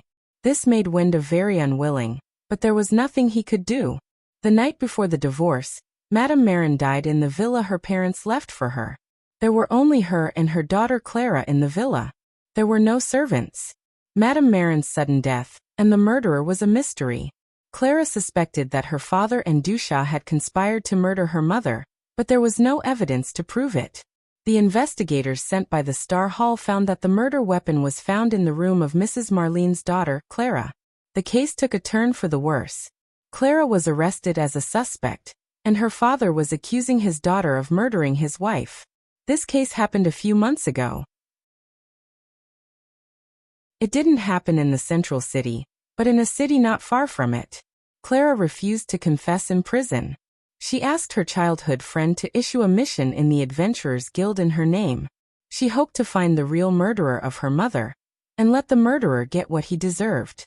A juror looked at the mission description, and found that it could be done. Wasn't it just to investigate and find the murderer? This mission seemed very simple. The murderer was obviously Clara's father and his mistress, Dusha. But if it was so simple, why didn't anyone who tried to do this mission succeed?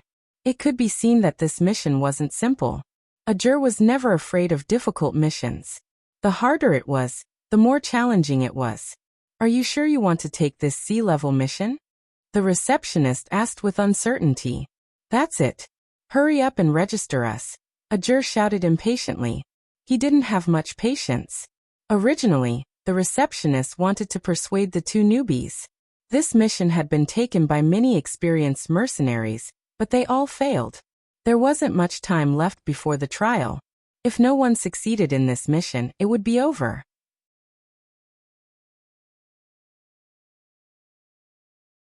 Chapter 55.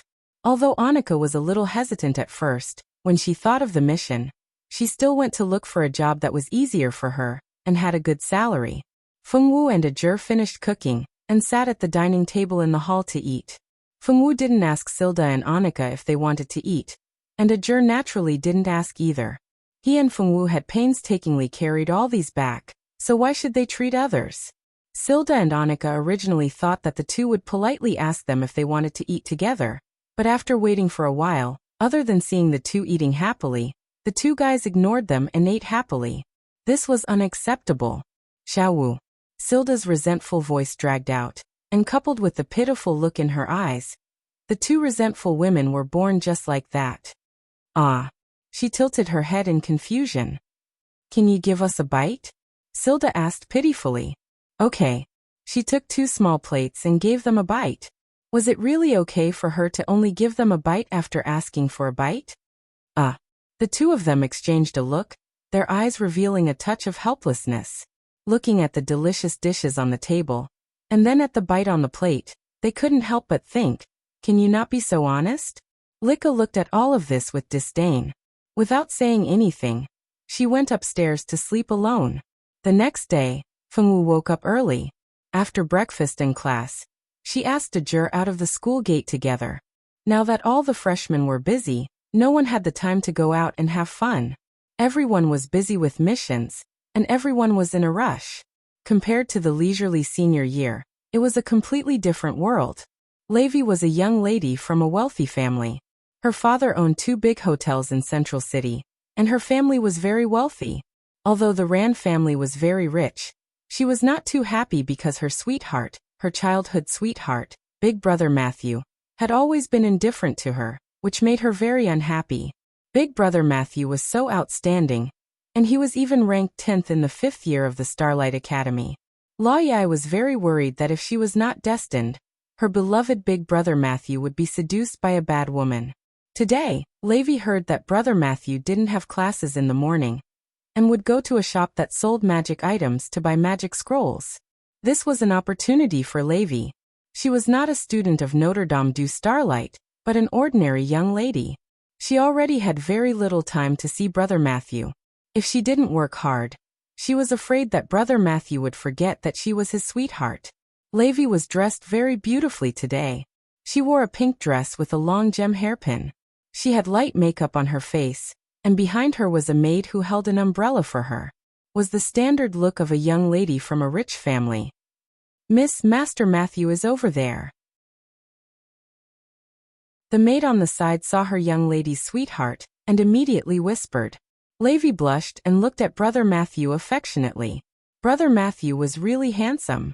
Just when she was about to lift her dress and walk over to talk to Brother Matthew, she saw a very cute girl with black hair and black eyes walk over. Levi didn't know what she said to her dear Brother Matthew, but the two of them left the magic item shop. Levi wanted to follow, but suddenly, a young man in red who reeked of alcohol came over.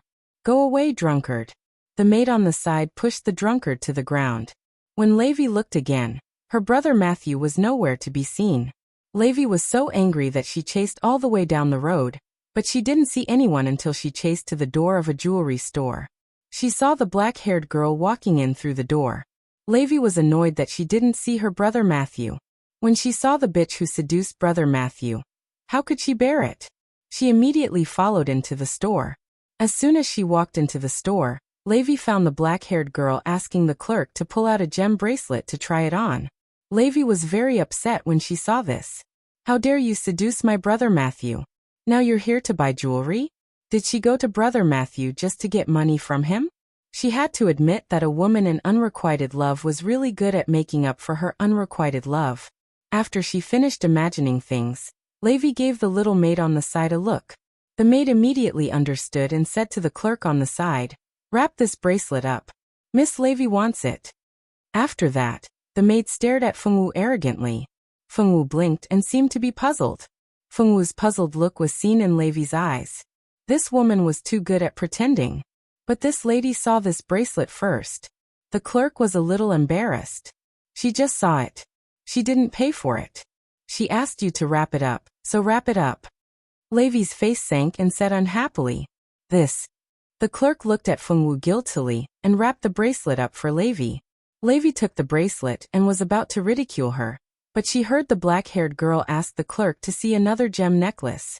"Humph. You won't be able to buy anything today." Levi snorted coldly. Sure enough, that necklace was also snatched by Levi. Later, the black-haired girl saw a gem ring and Levi snatched it. After the ring was snatched away by Levi, the black-haired girl no longer asked for jewelry. She turned around and wanted to leave. "Stop right there," Levi shouted. This bad woman wanted to leave when she couldn't snatch it. It wasn't that easy.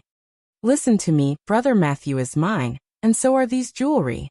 You can't take the jewelry away from me, and you can't take Brother Matthew away from me either."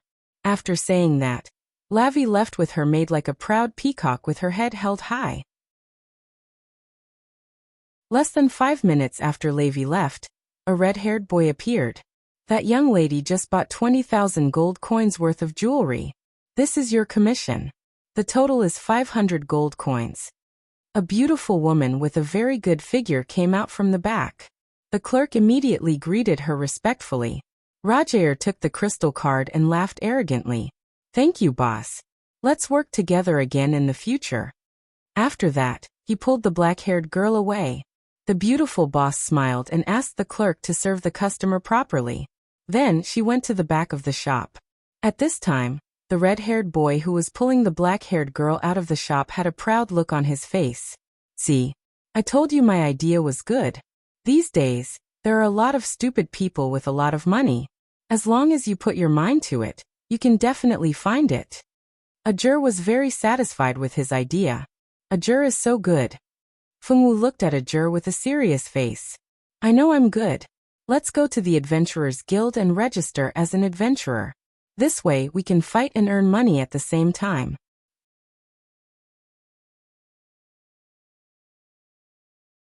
Chapter 56. Wait, we want to take this mission. A sweet female voice suddenly interrupted the conversation between Ajur and the receptionist. Fengwu and Ajur turned their heads and saw 2 men and 2 women coming over from the mission board. Fengwu saw the 4 people coming over. Fengwu had seen 2 of them before. One was Orlando and the other was Alice. These 2 people had a big grudge with Fengwu. Sorry, according to the rules of our Adventurers Guild, a mission can only be taken by 1 team, unless the person who issued the mission specifically requests that more people can take it. Otherwise, unless the person who took the mission fails in the end, others can take the mission. The receptionist sat here every day and had seen many people. Naturally, there were many people who were looking for trouble. Her face didn't change as she repeated the rules of the Adventurers Guild. They haven't paid the mission fee yet, have they? Alice looked at Fengwu with disdain. She hated Fengwu from the bottom of her heart. First, she used a strange method to freeze her, causing her to almost be taken advantage of by some old perverts on the street. Because of her, she suffered in the final assessment. She, Alice, had never been bullied like this since she was a child. In short, she would not let this Fengwu go. This is the mission fee. Ajur didn't talk at all. He directly took out 10 gold coins and put it on the table. The receptionist counted the gold coins and registered it with their adventurer badge. This mission was taken by Ajur. Originally, in the Adventurers Guild, the mission could be taken in the name of a team or in the name of an individual. It was just that to set up a team, even the smallest team needed 3 people to register. Therefore, Fengwu and Ajur could only take a mission in the name of an individual. At worst, the 2 of them could do it together and then split the money. Alice, don't worry about them. Although Orlando also wanted Fengwu to die, she knew where this was. People who dared to cause trouble in the Adventurers Guild had never appeared so far. Orlando didn't want to be hated by the staff in the guild, so when Alice still wanted to speak, she directly took her to the front desk to find the receptionist. This is the mission our team wants to take. Orlando took out a mission list. The receptionist didn't say anything and helped them register directly. Orlando took out 10 gold coins and made a registration. The receptionist took the gold coins and quickly helped them record it. Orlando's group of 4 naturally accepted the team quest. The difficulty of this quest was also sea level. However, this quest required them to go to the wild and fight with demonic beasts. It was not like the quest that Ajel had accepted, which required pure brain power. Alice stood aside angrily and glared at Fengwu, and the other 2 male members of their team were from the swordsman department. This kind of combination of magician and swordsman was the most common team in the Adventurers Guild, and a team of pure magician and swordsman was relatively rare. The 2 male swordsmen were not interested in this kind of women's war. The reason why they teamed up with Orlando was just that they wanted to complete the mission, and it was more advantageous to form a team. The registration has been completed. I wish you success in your mission. The receptionist smiled and returned the registration badge to Orlando and others. Thank you. Orlando returned a smile and didn't look down on the other party, because she was just a receptionist. After taking the mission, the 4 people left the mission hall directly. During this period, they didn't have any communication with Fengwu. Seeing that the annoying people finally left, Ajur frowned. You also pick a mission, and then we can do 2 missions together. Touching the black-haired girl's head, Ajur felt really good. Fengwu was also used to Ajur rubbing her hair. She obediently took out the mission list from the receptionist and began to look at the missions. Fengwu casually selected a mission to eliminate evil in a small village and registered it. The mission chosen was a sea-level mission, and the client was the village chief of a small mountain village. Recently, a strange incident occurred in their village. There were always young girls missing. The village chief organized a lot of people, but they couldn't catch the evildoer. The girls also disappeared, and even their bodies couldn't be seen. No one knew whether they were dead or alive. The desperate cries of the parents of the missing girls could be heard all day long in the village. In order to catch the evildoer and find the missing girls, the village chief and all the villagers in the village gathered 200 gold coins to submit the mission to the Adventurers Guild, hoping that there would be a powerful adventurer who could help them. This mission had just been submitted, and no one had accepted it yet. The main reason was that 200 gold coins in a sea-level mission was really not high. If people wanted to take it, they would take a high-paying job. Regardless of the pay, Fengwu accepted it. After registering, the two directly went back to school to find the teacher to ask for leave. Because this mission required them to go far away, the mission location of the two missions was not in the central city, but in a small country called Ice Hill Country. This small country was not far from the central city, but it was not under the control of the central city. It was because the mission location of the two missions was in the same country that Fengwu accepted the low-paying job, because it was convenient. As for Fengwu and Ajur's request for leave to do the mission together, the teacher expressed his support.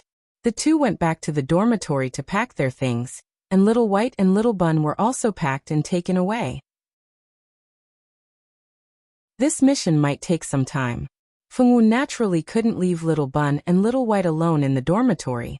In order to save some time, Little White was first put into Little Bun's spiritual space, and Little Bun was put into Fengwu's spatial ring. They didn't know what method Ajur used, but he got their spatial equipment back from the teacher. Of course, the teacher kept all the items in the equipment and didn't return them together.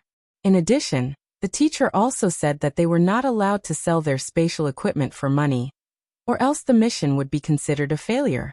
This time, the two chose to use the teleportation formation to directly teleport to the border city of Ice Hill Country, Frost City.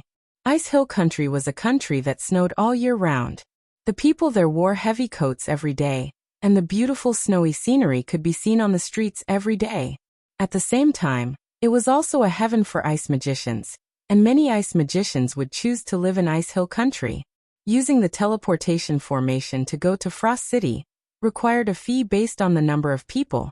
The teleportation formation could only be activated when 10 people were present, and each person had to pay 100 gold coins for the teleportation formation. This was also the reason why not many people used the teleportation formation every day. After all, not everyone could use 100 gold coins to travel without blinking an eye. Fengwu and Ajur, one wearing a white dress and the other wearing a red magician's robe, were both quite young. They stood by the teleportation formation and waited for people who also needed to use it. Fortunately, after waiting for about half an hour, they finally gathered 10 people. The 10 people were male, female, old and young, and Fengwu and Ajur were definitely the youngest among them. Because the two of them were young, the other people who used the teleportation formation couldn't help but wonder if these two children were from a noble family who secretly ran out to play.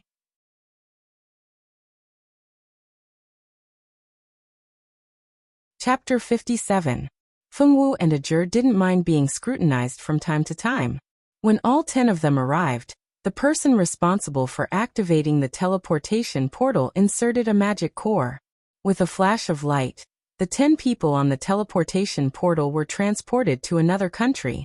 Frost City was a border city of the Ice Hill Kingdom. Not only did the natives of Frost City live here, but there were also many citizens of other countries who came to Frost City for sightseeing. As soon as they arrived at Frost City, they could feel an icy chill. This feeling of instantly entering winter made them shiver. After the 10 of them left the teleportation portal, they went their separate ways without any communication. Ajur brought Fengwu to find the person who issued the mission first. Although it was written on the mission list that the person who issued the mission was Clara, they all knew that Clara, who was now suspected of murder, couldn't possibly go to the Adventurers Guild to issue a mission. The name Pierre was also written on the contact list. Who was Pierre?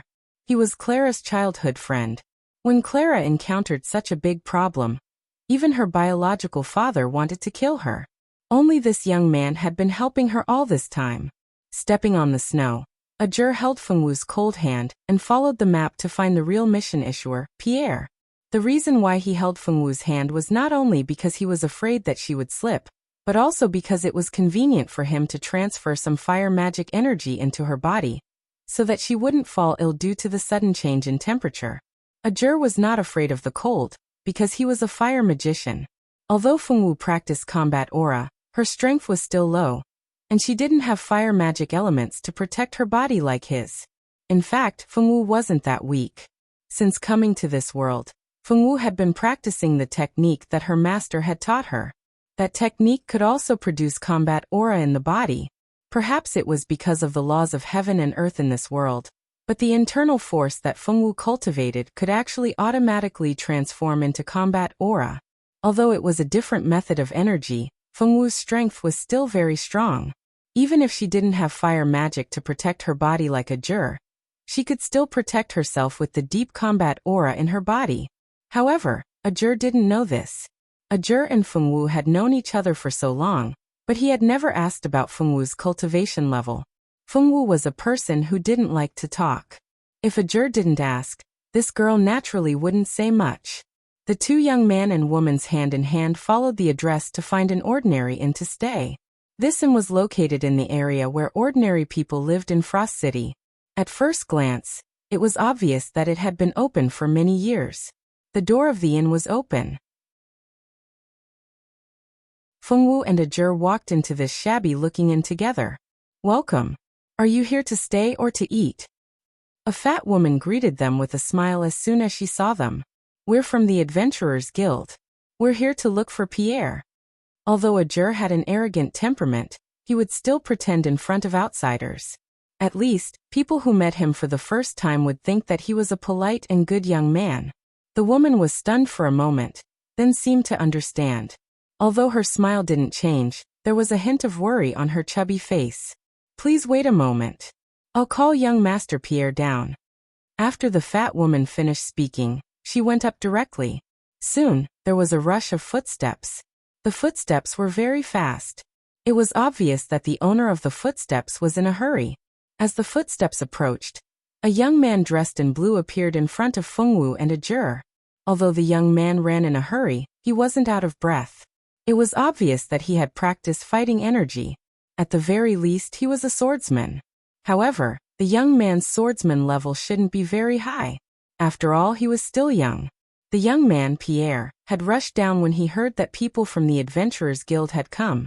His eyes were full of hope, but they turned into disappointment when he saw Fengwu and a Jur. "You two are newly registered adventurers, right? You can't take on this mission. You'd better find an easier one." After saying that, Pierre sighed. These two looked to be about 15 years old, and they were even younger than him. What ability could they have to investigate the cause of Madame Marin's death and catch the murderer? Pierre didn't have any hope for Fengwu and a Jur. In his eyes, these two were just rookies. They only wanted to increase their points because the mission reward was high and there was no danger to their lives. "Haha, you can't judge a book by its cover. Don't you understand that? I don't think we are the first group of adventurers to come here. Just because the people before us didn't complete this mission doesn't mean we can't." Young Master Ajur, who had always been picky, wasn't used to being picked on by others. He released his magician's pressure. In an instant, Pierre felt a suffocating pressure pressing down on him. Fortunately, it didn't take long for the pressure to recede like the tide. Pierre was horrified. It was simply inconceivable that a young man could release such pressure. Pierre felt that he was nothing compared to the young man in front of him. "It's my fault. I apologize to the two of you." Although he hadn't seen the strength of the young girl, he knew that the young girl wasn't weak. Otherwise, they wouldn't have teamed up to do the mission together. "I accept. Let me introduce myself first. I am an adventurer who accepted the mission. My name is Ajur. This is my friend Fengwu. She also accepted a mission in Frost City, so the two of us came together." Ajur briefly introduced himself and Fengwu. This person named Pierre in front of him was quite interesting. He was crushed by a younger person, but he didn't have any resentment. This made Ajur very satisfied. If the other party had any other ideas, he wouldn't be polite. "Hello, I am Pierre, a good friend of the mission issuer, Miss Clara. This time, because something happened to Clara, she couldn't come to see you in person. She had to ask me to be fully responsible for this mission," Pierre said with some embarrassment. "Young master, please have the two adventurers sit inside. I will go to the kitchen to make some food," the fat woman said with a smile. "Okay, sorry to trouble you, Lam." Pierre patted his head. He hadn't asked them to sit down yet. Lam went to prepare the food. Fengwu and Ajur were led to the sofa and sat down. Pierre also personally prepared black tea for the two of them. Pierre briefly explained his situation. Fengwu and Ajur knew that Pierre's mother and Clara's mother were good friends. Both of them married husbands with similar family backgrounds. Because of the friendship between the two wives, the two families had always maintained a good relationship.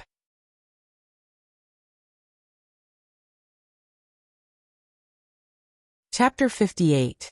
Unfortunately, the good times didn't last long. When Pierre was 12 years old, something happened to his family. Except for the small, rundown hotel that he was running now, all his other properties were taken away.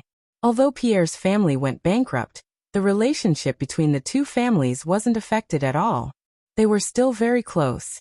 Clara's parents also gave their family a lot of help. That was until the appearance of a woman named Dusha. Her appearance destroyed the relationship between Wanda and Madame Marlene. The relationship between the two husband and wife was broken and could no longer be salvaged. Clara also fell out with her father and moved out of the house with her mother. Pierre's mother died of illness more than a year ago. As a junior, Pierre naturally couldn't persuade Wanda and Madame Marlene to continue their relationship. He could only comfort the sad Clara. Until one day 3 months ago, Madame Marlene died in her own villa, and the suspect was actually her own daughter. This case caused a huge uproar at that time. There weren't many people in this world who really believed this result. Most people suspected that the murderer should be Wanda and Dusha. But suspicion could only be suspicion. There was no evidence to support this statement. The murder weapon was found in Clara's room, and it had Clara and Madame Marlene's scent on it. Both Wanda and Dusha had their maids as witnesses, proving that they had been staying in their house and didn't go out at all.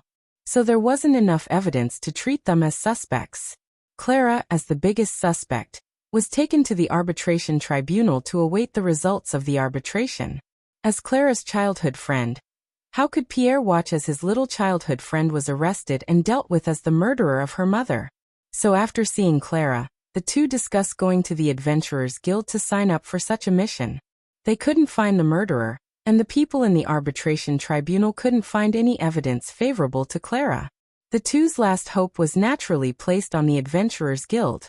But to their disappointment, the people in the Adventurers Guild who accepted the mission also couldn't find any evidence favorable to Clara. The murderer was still at large. Just when the two were about to be disappointed, they welcomed a juror. After listening to Pierre's explanation, a juror had a specific understanding of this mission. The two teenagers talked for a while, and then Lom made a lot of delicious food and put it on the table. Although their small hotel was shabby and the people who stayed there weren't rich, the business was still good. It wasn't to the point where it couldn't be operated at all. In addition, Lom had good cooking skills, so he could attract a lot of returning customers. Fengwu sat at the side and listened to them talk the whole time. She didn't say much other than eating something. Pierre, can you take us to the house where Madame Marin was killed? A juror planned to get down to business after eating and drinking to his heart's content. Of course. That house has been empty ever since Madame Marlene's accident. Because of the murder case, the house has been sealed. If you want to enter, you'll have to use some means. Pierre seemed to have known that a juror would have such a request, and he wasn't surprised at all. A juror didn't ask what method he needed to use. He just nodded.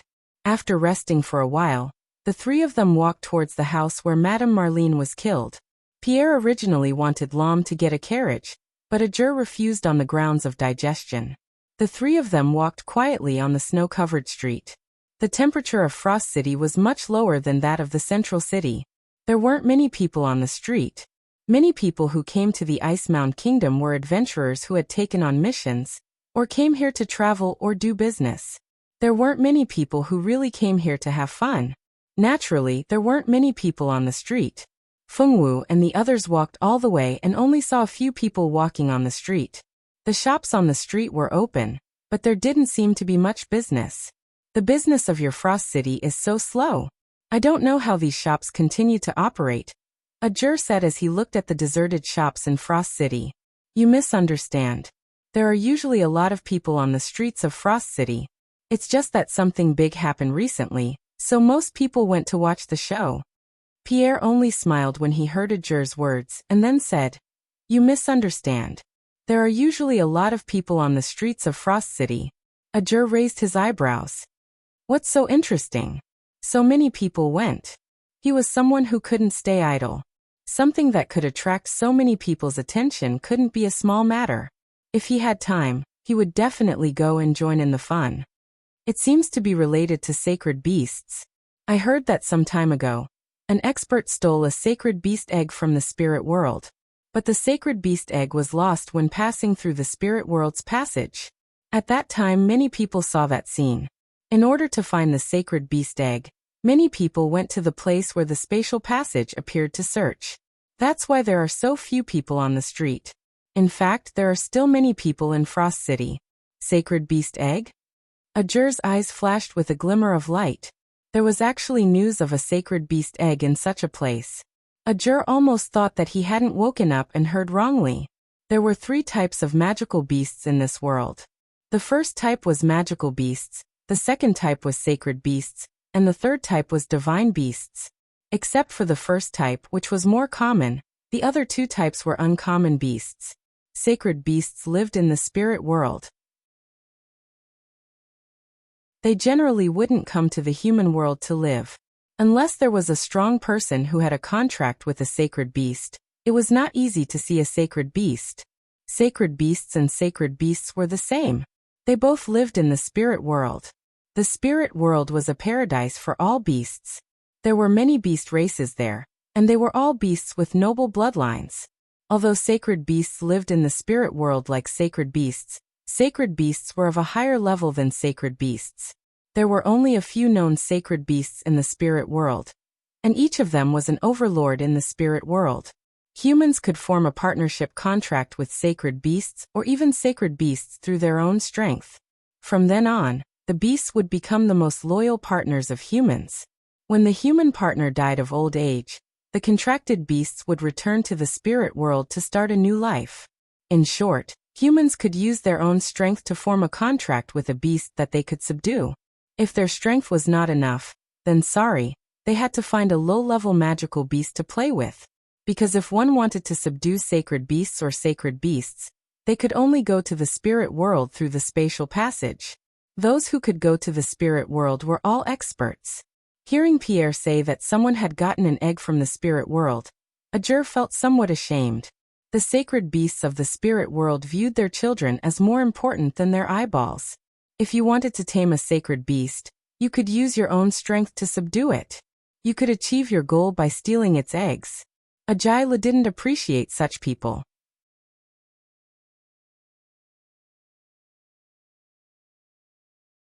Chapter 59. If the egg really was stolen from the spirit world, the elders of the stolen race should have come to negotiate. The spirit world's beast saints were all very human.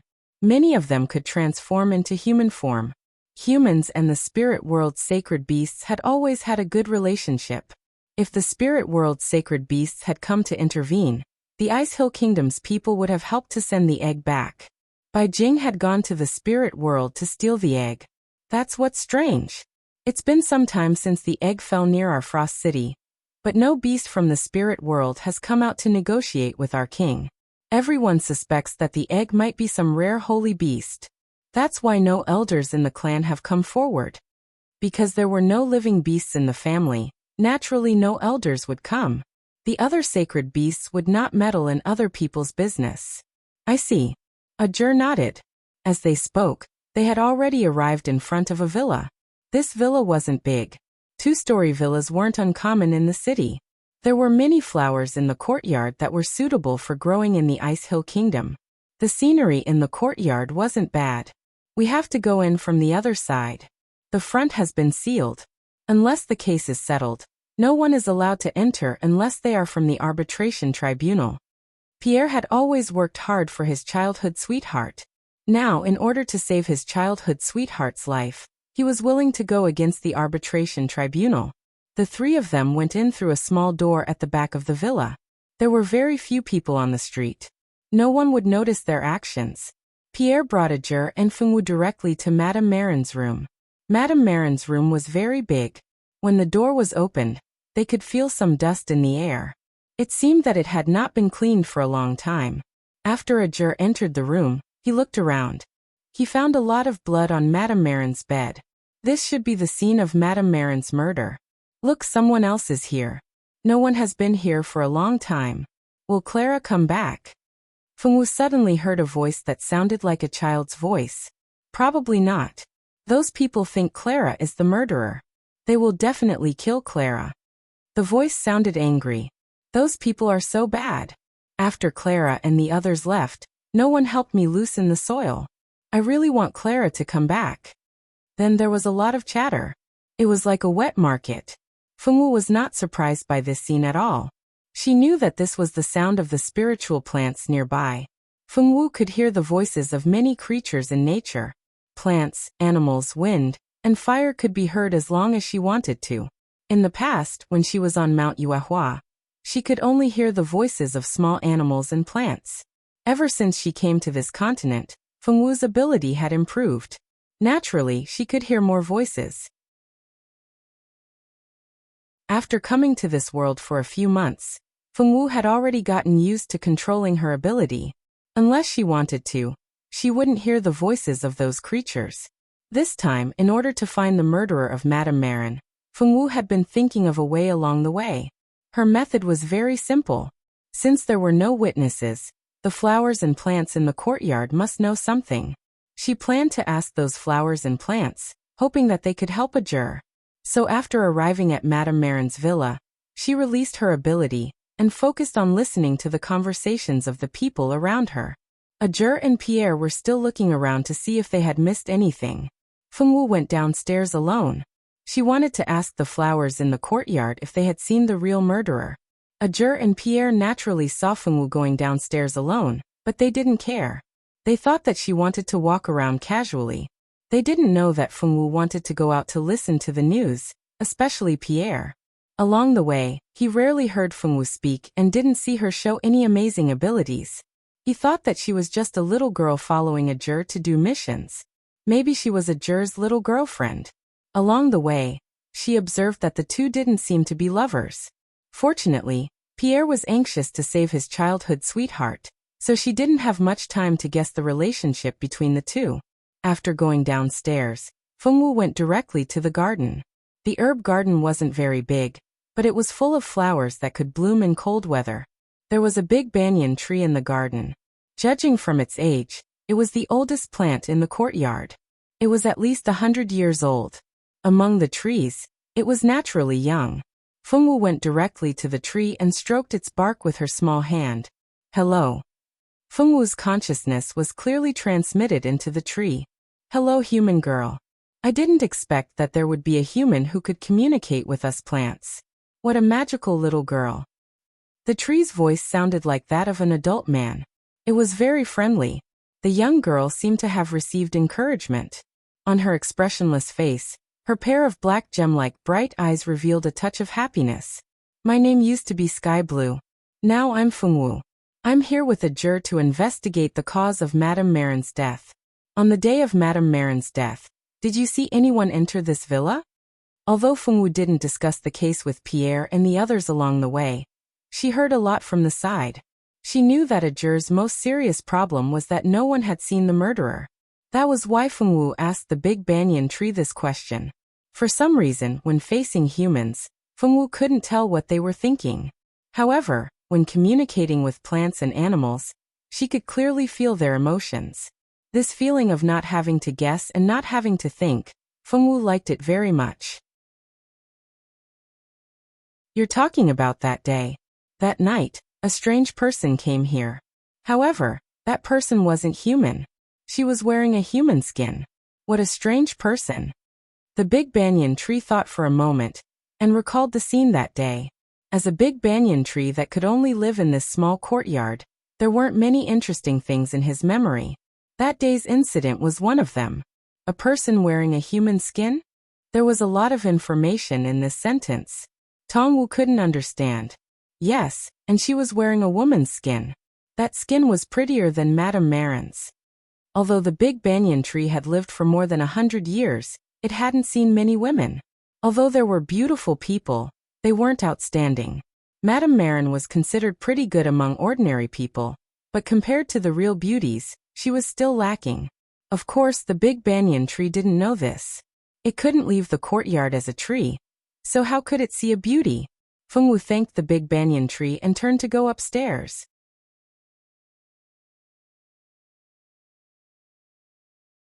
Chapter 60. In the room, Ajur and Pierre were looking for clues.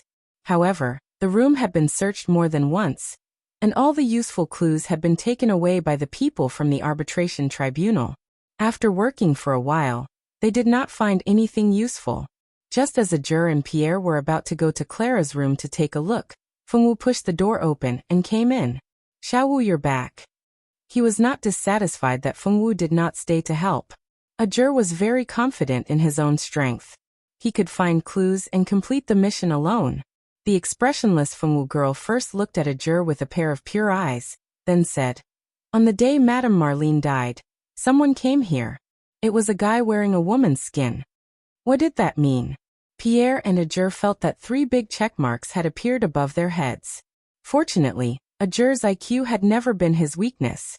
"You mean the one who killed Madame Marlene was not a human, but a creature who lived in the human world and wore a human skin?" Fortunately, this was the world of MCMAU. Anything could happen. There were a few demons who did evil in human skin, so Ajur could understand Fengwu's meaning so easily. Although Fengwu heard the words of the great banyan tree, she did not understand what it meant. How could she explain it? Fortunately, Ajur understood it himself. Ajur was so smart that he could even think of something like this. She didn't even understand what he was saying. The girl's big black eyes flashed with a trace of worship, which made Ajur feel very happy. He had said that he was the smartest. Pierre was originally confused, but after Ajur's explanation he understood, but there were still some things he could not figure out, such as, "Miss Fengwu, how did you know this?" Even the arbitration tribunal could not find out, so how did the girl in front of him know? It was too strange. Fengwu bit her lip and didn't say anything. She lowered her head, revealing her dark head. This reaction made Pierre want to shout, "What the F***CK? Girl, I didn't bully you. Can't you see the look in the eyes of your little boyfriend next to you? He's about to eat him up." Fengwu lowered her head. She didn't know whether she should say it or not. Her master had said that she couldn't tell anyone that she could hear the little things. Otherwise, she would be in danger. The little girl didn't know what to do. She could only lower her head and remain silent. Just as she was feeling vexed, she felt a warm and big hand caressing her head, just like how her master would caress her head. Fengwu looked up and saw Ajur smiling brighter than the sun. "You don't have to say anything. If Xiaowu doesn't want to say anything, then don't say anything." Ajur was acting like a gentle big brother right now, which was completely different from his usual arrogant self. Fengwu felt warm in her heart, but she was also not used to it. She revealed a shy smile. Ajur couldn't help rubbing her little head again. How could she be so cute? "Don't be sad. If you don't want to say it, I won't ask." Pierre was a little embarrassed. If he had known earlier, he wouldn't have asked. Look at how he had attracted the little girl. "I'm not sad." Fengwu had always been a very strong child. She always listened to her master and never cried. Her master had said that crying was the behavior of the weak. The strong people didn't cry. Fengwu had always wanted to be as strong as her master, so she never cried. People would only cry when they were sad. Therefore, Fengwu was never sad. She was a strong person who would never cry. "Well, I'm not sad." Pierre didn't argue with her. If she wasn't sad, then she wasn't sad. "Let's go. Let's get out of here first. There's finally some progress in the case." Ajur held Fengwu's little hand and asked Pierre to leave together. The 3 of them left the small villa that was sealed off, their hearts full of doubts. Back at the small hotel, Pierre arranged a room for the 2 of them. Ram also thoughtfully prepared a lot of delicious food for the 3 of them. "Ram, there seems to be more people coming to stay in the hotel recently." As the owner of the hotel, Pierre naturally knew how the business of the hotel was. Recently, the number of people coming to stay in the hotel had suddenly increased. Even the other hotels were full, which was very unusual. "Yes, they should all be here for the sacred beast egg," Ram said indifferently, his hands not stopping at all as he placed the cutlery. "A lot of people have come to Frost City recently?" Because there weren't many people on the street, Ajur didn't know about this. Yes, a lot of people have come. Although I don't know what they are here for, there have been a lot of people in the past 2 days. Adventurers from many countries have come. Pierre had been wondering about this for a long time. He thought that Ajur would know something, but he didn't expect that this guy also didn't know anything. Fengwu lowered her head and ate. Ram's bone soup was very delicious, and the food was also very delicious. Fengwu showed a happy expression as she ate. Ajur only took a glance at Fengwu and knew that Fengwu liked these dishes very much. Although there was no expression on her little face, he could see the good luck and happiness in it. Boss, make some food and bring a large cup of ale over. A tall man came down from the guest room upstairs. The man carried a big sword on his back and was dressed in ordinary clothes. He didn't look like a rich man.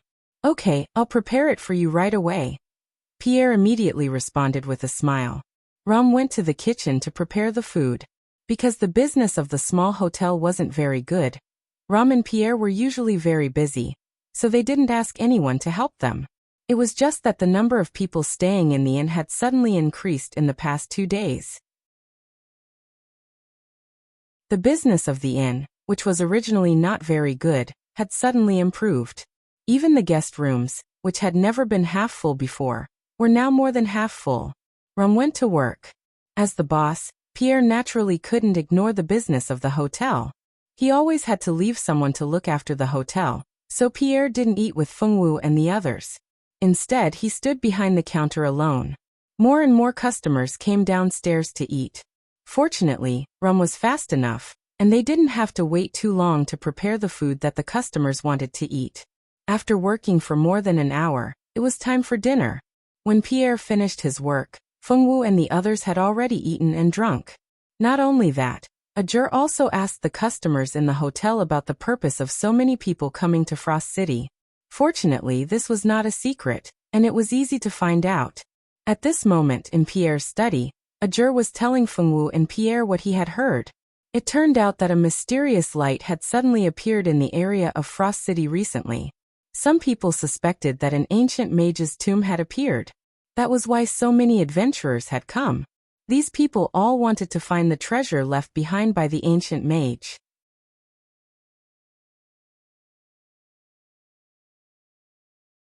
Chapter 61. The Tomb of the Ancient Magician? Pierre was shocked when he heard the news.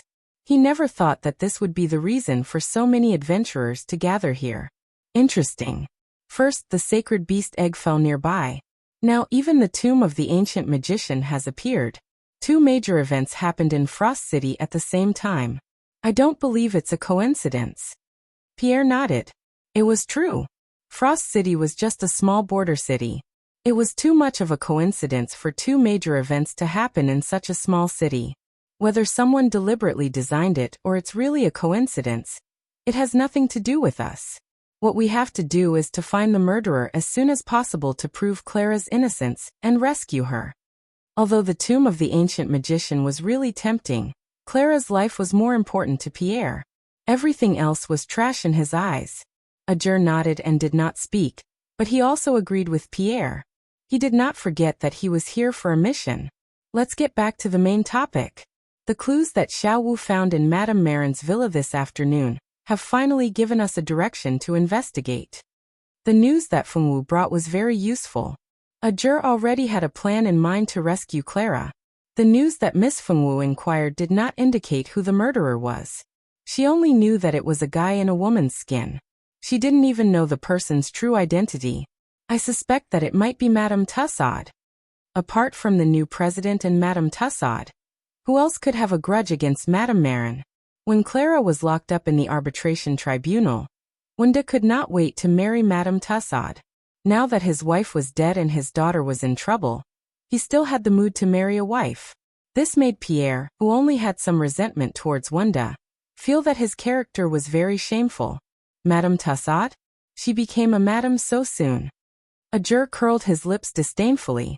He really did not have a good impression of Wunda, who did not even care about his wife and daughter. Pierre sighed helplessly. He did not know how to evaluate Wunda. Before meeting Madame Tussaud, he was a very good man, but since Madame Tussaud came, he had become a scumbag. How could men be so fickle? Pierre began to doubt human nature. What kind of person is that Madame Tussaud? I've only seen Madame Tusha twice. The impression she gives others is that she's a gentle woman. However, her heart is definitely not as gentle and demure as she appears to be. How could a truly gentle and kind woman steal someone else's husband? Is there a way to meet Madame Tussaud? Sure. 2 days later is the birthday banquet of the city lord's daughter. At that time, all the slightly famous people in the city will attend. I will also go. You and Miss Fengwu can come with me. Fengwu stood silently at the side and listened. Unlike other girls who tried to make their presence known, she just stood there quietly. If a juror didn't know that this girl was listening to them, he would have thought that she was in a daze. After discussing the operation 2 days later, the three of them returned to their rooms to rest. After returning to the room, Fengwu released Little Baozi and Little White. Little White was already unhappy after being locked up for an entire day. When he came out, he burst out in tears. He angrily made his presence known for a whole quarter of an hour. In the end, Fengwu hugged him and coaxed him for a long time before Little Baozi stopped crying.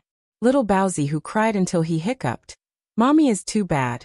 Always locking me up, bad, bad. After coaxing Little Baozi, Little White carried Little Baozi and walked around the room to coax him. Fengwu looked at her own mission in the room. Other than a juror, she also had a mission. It was a mission to eliminate evil. Fengwu planned to go for this mission tomorrow. She already understood the mission's content. It was to find the bad guys who kidnapped those girls, kill them, and then save those girls. After studying the mission, Fengwu took a hot bath and had a good sleep. The next morning, Fengwu got up very early. Little White carried Little Baozi and followed Fengwu downstairs. After what happened yesterday, Little Baozi would rather die than go into the interspatial ring. If she let him in, he would cry until he died. Fengwu had no choice but to go downstairs with Little White and Little Baozi. Seeing Fengwu suddenly go downstairs with a nanny beast and Little Baozi, Lamu and Pierre were startled. After asking about Little Baozi's identity, Lamu and Pierre came back to their senses after a long time. How could such a young child be a mother? What was wrong with this world? Of course, no one answered his question. Because they had to wait for the banquet 2 days later, Fengwu and a juror decided to go and complete Fengwu's mission first. Fengwu's mission seemed to be simple, but wasn't it just fighting? It was much easier than using one's brain, and it didn't take much time. Because Fengwu and a juror were going to do the mission, it was naturally inconvenient to take Little Baozi with them. Little Baozi and Little White were left in the shop under the care of Pierre and Lamu. North of Frost City, there was a small village with thousands of people. The villagers in the village made a living by growing snow crystal fruit. Snow crystal fruit was a specialty of the Ice-Chio Kingdom, and it only grew in the Ice-Chio Kingdom. Snow crystal fruit was not eaten directly, but it was used to make grain wine. Wine merchants from other countries often came to Frost City to buy snow crystal fruit. The sales of snow crystal fruit were very good, and the villagers lived a good life. Even if they were not very rich, there were no problems with their lives. However, some time ago, their lives fell from heaven to hell. There were constantly young girls going missing in the village. The village chief arranged for many young and powerful men to patrol the village, but the young girls were still going missing. This made the village chief so anxious that his hair almost turned white. The village had no choice but to pool 200 gold coins to hire a powerful adventurer to catch the evil murderer. When Fengwu and a juror arrived at the small village, their arrival immediately attracted the attention of the villagers. Because of the disappearance of the girls, the villagers were very resistant to outsiders. Once outsiders entered the village, they would immediately be alerted. "Who are you? What do you want to do in our village?" The person who asked was a woman. The woman's eyes were full of vigilance. It was obvious that she was very resistant to outsiders. The surrounding villagers did not look good either. A few of them had already taken out their weapons. Because of the continuous disappearance of the girls, the villagers had long been on guard. "We are adventurers. Your village issued a mission in the Adventurers Guild, right? We accepted this mission and came here." A juror was used to pretending in front of outsiders, and this time, he was quite good at it. He was simply a cultured and elegant young man.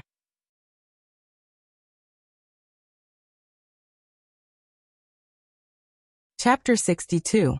You've accepted a mission. The woman exclaimed in disbelief. How could this be? Such a small child actually accepted our mission. What can such a small child do? That's right. I thought it would be a powerful swordsman who accepted our village's mission. What should we do now? 2 young children came. What can they do? Let them go back. Not only did they fail to save others, but they also brought harm to these 2 children. The surrounding villagers discussed loudly. They thought they would be the hope of saving the village, and would be powerful adventurers. They didn't expect it to be 2 young children. The difference was too big, and the villagers couldn't accept it. The village chief is here. The village chief is here. There were children calling out from behind the adults. The adults all moved aside to let the village chief come over. After the crowd made way, a white-haired old man appeared in front of Fengwu and Ajur. The old man looked very thin and weak. He wore a loose white robe and held a black wooden cane in his hand. He looked like a respectable elder. 2 young people, welcome to our village. Come to my house and have a seat. The old village chief didn't say anything unpleasant to the 2. Instead, he led them into the village chief's house. The village chief's house was bigger than the other villagers' houses. It seemed to be of a higher class. They followed the village chief into the house. The village chief's wife had passed away long ago. Now the village chief's 2 daughters-in-law were taking care of the family. After bringing the 2 into the house, the village chief asked the 2 daughters-in-law to prepare lunch. The 2 daughters-in-law obediently went to the kitchen to prepare lunch. As for the village chief's 2 sons, they didn't seem to be at home. Hello, adventurers. I'm the village chief of this village. My name is Brew. The village chief's eyes were filled with deep sorrow. It was obvious that this kind old man was very busy because of the disappearance of the young girl. Hello, village chief. I am a D-rank adventurer from the Adventurers Guild. This is my friend and the person who accepted this mission. Her name is Fengwu. Since Fengwu was not good at socializing, Ajur was usually the one doing the diplomatic work. He was also used to speaking on behalf of Fengwu. After the old man introduced himself, Ajur naturally explained the situation between Fengwu and himself. When the old village head heard that Fengwu was the one who accepted this mission, his expression stiffened. It seemed that he did not expect that such a delicate little girl would accept such a dangerous mission. Adventurers, what happened in our village is very unusual. You are still young. I'm afraid you can't deal with that demon. The old village chief, like the rest of the villagers, also felt that they were too young. How could such young children accomplish the tasks of their village? However, the village chief was a person who had been a village chief for many years. His words were more tactful. Unlike the villagers outside who spoke harshly. Village chief, do you not believe us? Ajur suddenly laughed. His laughter was wanton and arrogant. Seeing the sudden change in the young man's temperament, village chief Brew did not know how to react. He was clearly such a gentle young man just a moment ago. How did he become so arrogant now? You are too young. This was what the village chief wanted to say the most, but he could not say it out loud. He did not want to hurt the young children's hearts. I will complete this mission. Fengwu looked at the old village chief seriously. She spoke very seriously. Facing the young girl's sincere gaze, the old village chief could not bear to refuse. Very dangerous little girl. The village chief persuaded the young girl in front of him to change her mind. I am very powerful. Fengwu looked at the village chief stubbornly and said, This. The village chief wanted to persuade him, but was interrupted by Ajur. Don't worry, village chief. Fengwu and I are not ordinary adventurers. We will definitely help your village. Ajur said, not allowing for rejection. The old village head saw that no matter how he persuaded the 2 young people in front of him, they still insisted on doing this mission. Forget it, he would not persuade them anymore. At most, he would send some more young men in the village to help them. They could not do this mission without doing it. If something happened to such a young child, it would be a pity. The old village chief's heart was good. Although Fengwu and Ajur did not listen to his advice, the old village chief was only a little helpless. He did not feel that the 2 of them did not know what was good for them. The village chief's 2 wives were not bad at cooking. Although they could not compare to Lamu, Llama was originally a cook, so it was only right that his cooking skills were better. While they were eating, the village chief's 2 sons returned. The 2 of them looked to be in their 40s, and were still holding farming tools in their hands. It was obvious that they had just returned from the fields. The village chief also had 3 grandchildren and 2 granddaughters. Ever since something happened in the village chief had sent all the children to his 2 wives' homes. It was safer to leave the village. The village chief's son and wife also doubted Fengwu and Ajur's strength. Fortunately, their family was well educated and did not casually say anything to offend others. After eating, Fengwu asked to go around the village to take a look. Ajur naturally went with them, and the village chief sent a clever little family to follow them all the way. The child who led the way was at most 10 years old. He was a rather cute little boy. The little boy was very curious about Fengwu and Ajur, but he didn't ask anything. No wonder the village had asked him to lead the way. This child was indeed very sensible. There were many ice crystal fruit trees planted in the village. Other than the ice crystal fruit, the village also planted a kind of fruit that grew in winter. This kind of fruit was the main dish on every family's table. It was very delicious and filled with hunger. There were also many trees planted in the village. These trees were all bare without any leaves, making them look even more bleak. There were also some flowers that were commonly seen in the ice season blooming on the snow. These flowers were not expensive, but they were also fragrant. Fengwu and Ajur followed the child around the village. Ajur and the child leading the way would occasionally see Fengwu walk over and caress the bare trees, then walk a distance and touch another tree. Ajur did not understand what Fengwu was doing, and the child naturally did not understand either. In short, Fengwu kept touching the trees and occasionally touched the flowers. After circling around the village, she returned to the village chief's house. The village head didn't have much hope in the first place, so he didn't ask about the investigation when Fengwu and the others came back. If they could find out who the kidnappers were by simply walking around the village, they would have found the culprit long ago. They wouldn't have had to spend so much money to hire someone from the Adventurers Guild. That person is very strange. The girls who were taken away were all brought into the mountains, Fengwu suddenly said. The old village chief stared with his eyes wide open. Bring them into the mountains. This is impossible. There are ice and snow bears living in the mountains, and no one can go deep into the forest. We have already searched the periphery, but we did not find anything. Deeper inside, Jelao. Let's go into the mountains together. Fengwu bit her lips. The village chief did not believe her, so Fengwu naturally felt it. She wanted to find the missing girls to prove that she was not lying.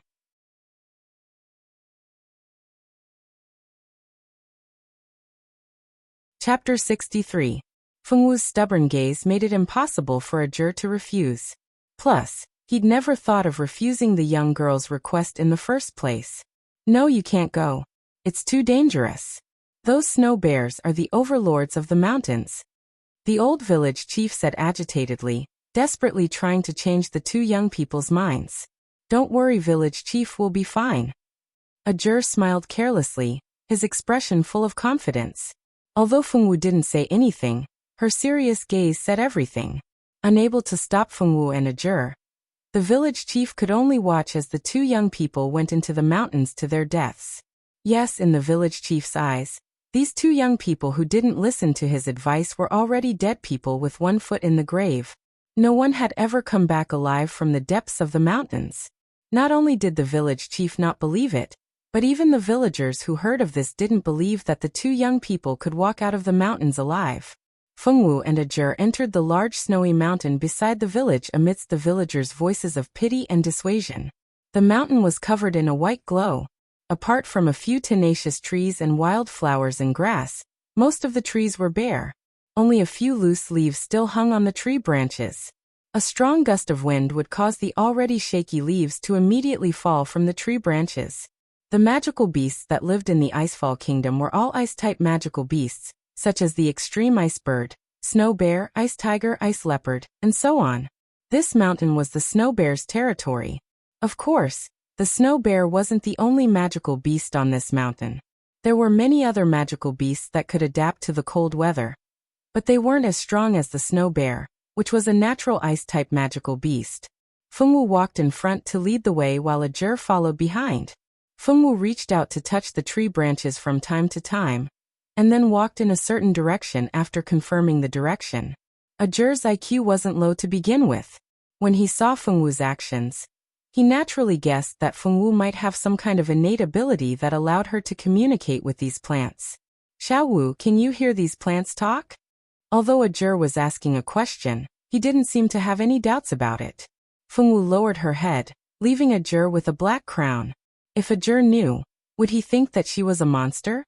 Would he hate her? Fengwu was a little flustered. Ajur was her good friend. She didn't want Ajur to hate her. Ajur rudely flicked Fengwu's head. Fengwu raised her head in pain, her small face full of complaints. What are you thinking? It's not a bad thing to be able to understand the language of plants. In this world, people with this kind of ability are all favored by heaven and earth. Many people can't even imagine it. Ajur really wanted to know which family this little girl came from. She clearly had such a good innate ability, but she was so careful to hide it.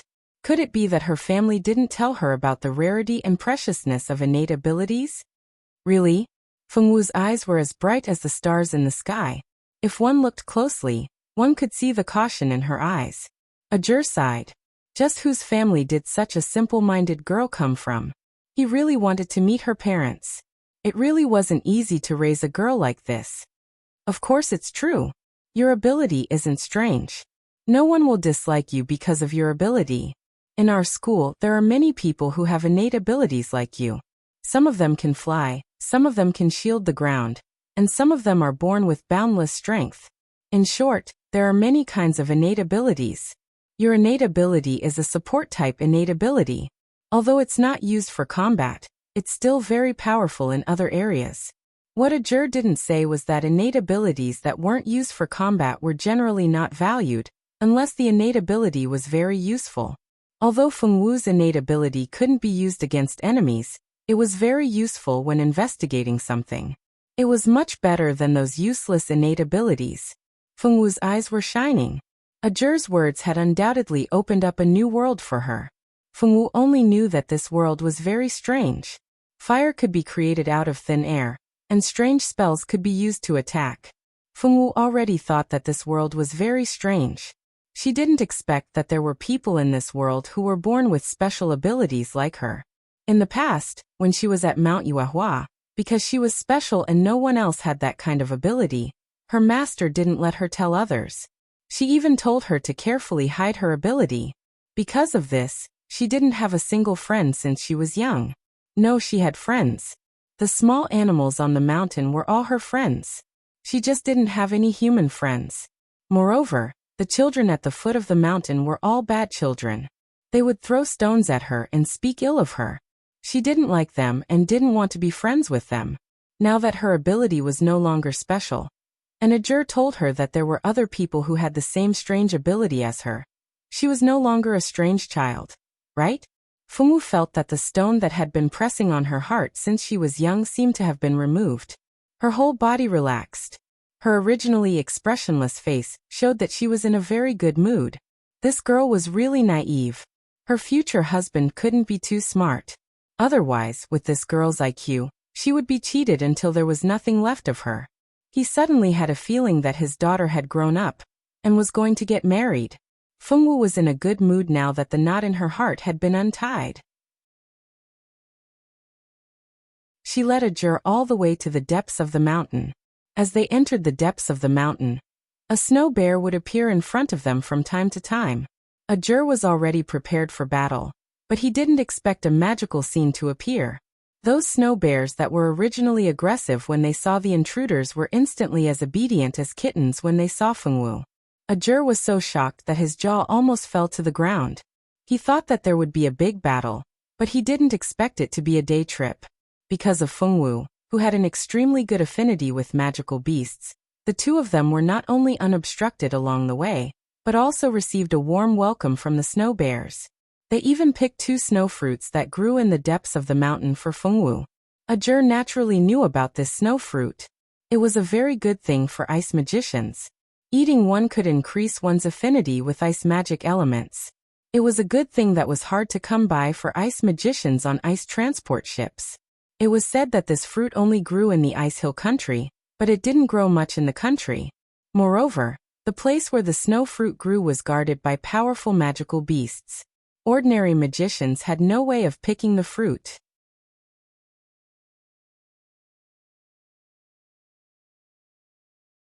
Chapter 64.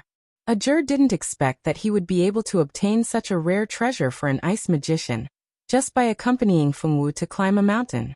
Although it was useless to him, he knew that someone would definitely be interested in it. When the time came, he could ruthlessly extort a sum of money from that person. Just thinking about it made him happy. Fengwu put her snow fruit into her space ring, only to see Ajur holding the other one in a daze. Fengwu pulled him back to reality. After regaining his senses, Ajur immediately hid the snow fruit in his space ring. Passing through the ice and snow, the two continued to walk forward until they reached a hidden cave. Fengwu then stopped.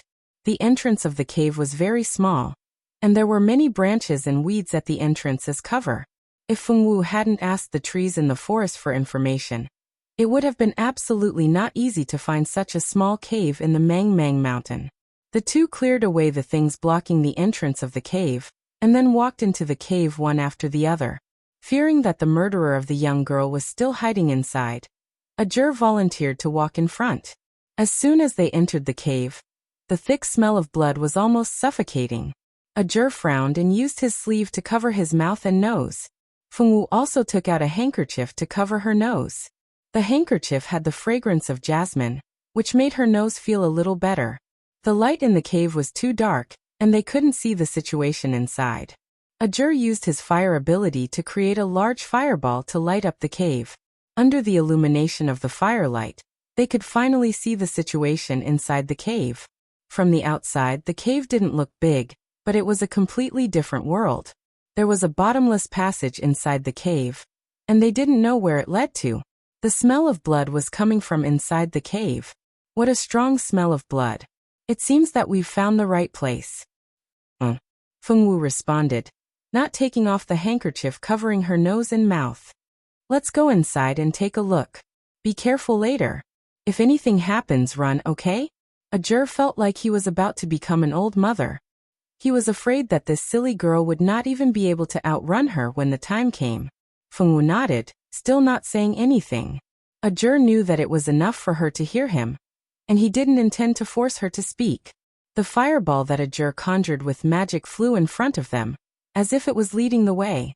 Fengwu followed behind Ajur, and the two walked carefully in the cave. They had thought that the cave would be filled with traps, but they had been in the tunnel for a few minutes and had not encountered anything. The deeper they went, the thicker the smell of blood. 10 minutes later, the two of them finally reached the innermost part of the tunnel. Walking out of the narrow tunnel, they were greeted by a cave that was even larger than the one outside. In the center of the cave, there was actually a blood pool. Beside the blood pool, there were dried corpses of young girls. The dried corpses were densely packed throughout the cave. Simply looking at them would make anyone's hair stand on end. A cold wind blew in the cave, and one could hear the cries of young girls. Ajur knew that those were the voices of young girls. Unfortunately, she was not a necromancer, so she could not purify the resentment of these young girls and let them reincarnate. On the continent, necromancers were a special group of magicians. They could use the undead to fight, and they could also purify the undead. Necromancers were divided into white magicians and black magicians.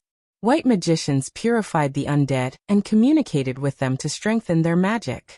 Black magicians controlled the resentment and corpses to fight for them. Dark necromancers were very strong. They had the most evil power in the world, and were the common enemy of all magicians on the continent. White necromancers had always maintained respect for the undead, and were very respected on the continent. Wait for me here, I'll go take a look first. Ajur instructed Fengwu and walked towards the blood pool. This was the place where the murderer disposed of the corpses, so there must be some clues left behind.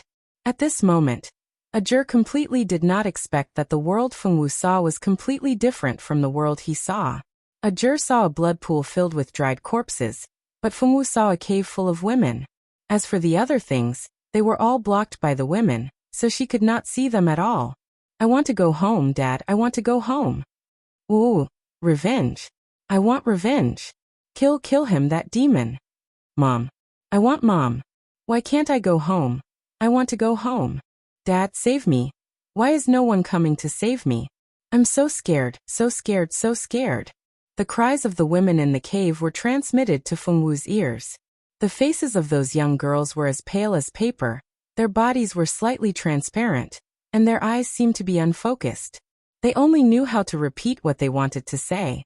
Suddenly seeing such a scene, anyone would be scared out of their wits. Fengwu was also scared to the point that her heart skipped a beat. All kinds of mournful cries constantly transmitted to her ears, and these cries made Fengwu feel unprecedentedly heavy. Until a girl who looked about 11 or 12 years old suddenly walked in front of Fengwu. Her body was also transparent, but her eyes were different from the other undead. Her eyes were unfocused, and she did not shout like the others. The girl walked in front of Fengwu and curiously stretched out her hand in front of Fengwu's eyes, as if to determine whether Fengwu could see her or not. You can see me, right? The girl's voice carried a trace of unconcealable joy, and a smile of surprise appeared on her originally pale face. Fengwu silently stared at the girl in front of her without blinking her eyes. Can you see me? The girl saw that Fengwu had been staring straight ahead, and began to feel uncertain. She had waited for a person who could see her with great difficulty. Could it be that she wanted to leave so much that she misunderstood? But she clearly felt that this big sister in front of her could see her. Who are you? Fengwu asked curiously. Fengwu had never seen such a strange person. Her body was transparent, her skin was as white as paper, and her voice was erratic, which was very different from their usual voice. At this time, Fengwu still did not know that the person standing in front of her was not a person at all, but an undead. You can really see me. This is great. I can finally leave here. The girl happily flew several laps around Fengwu, and the smile on her face could not be concealed. Xiaowu, who are you talking to? Ajur was looking for any clues in the blood pool, but after looking for a long time, he found nothing. Just as Ajur was about to look around, he suddenly heard Fengwu's voice. Ajur thought that someone else had come, but when he turned around and saw that it was still only Fengwu, he asked aloud. You're tuning into the Earbook Haven YouTube channel. Don't forget to subscribe and join us on this journey to catch the most captivating stories.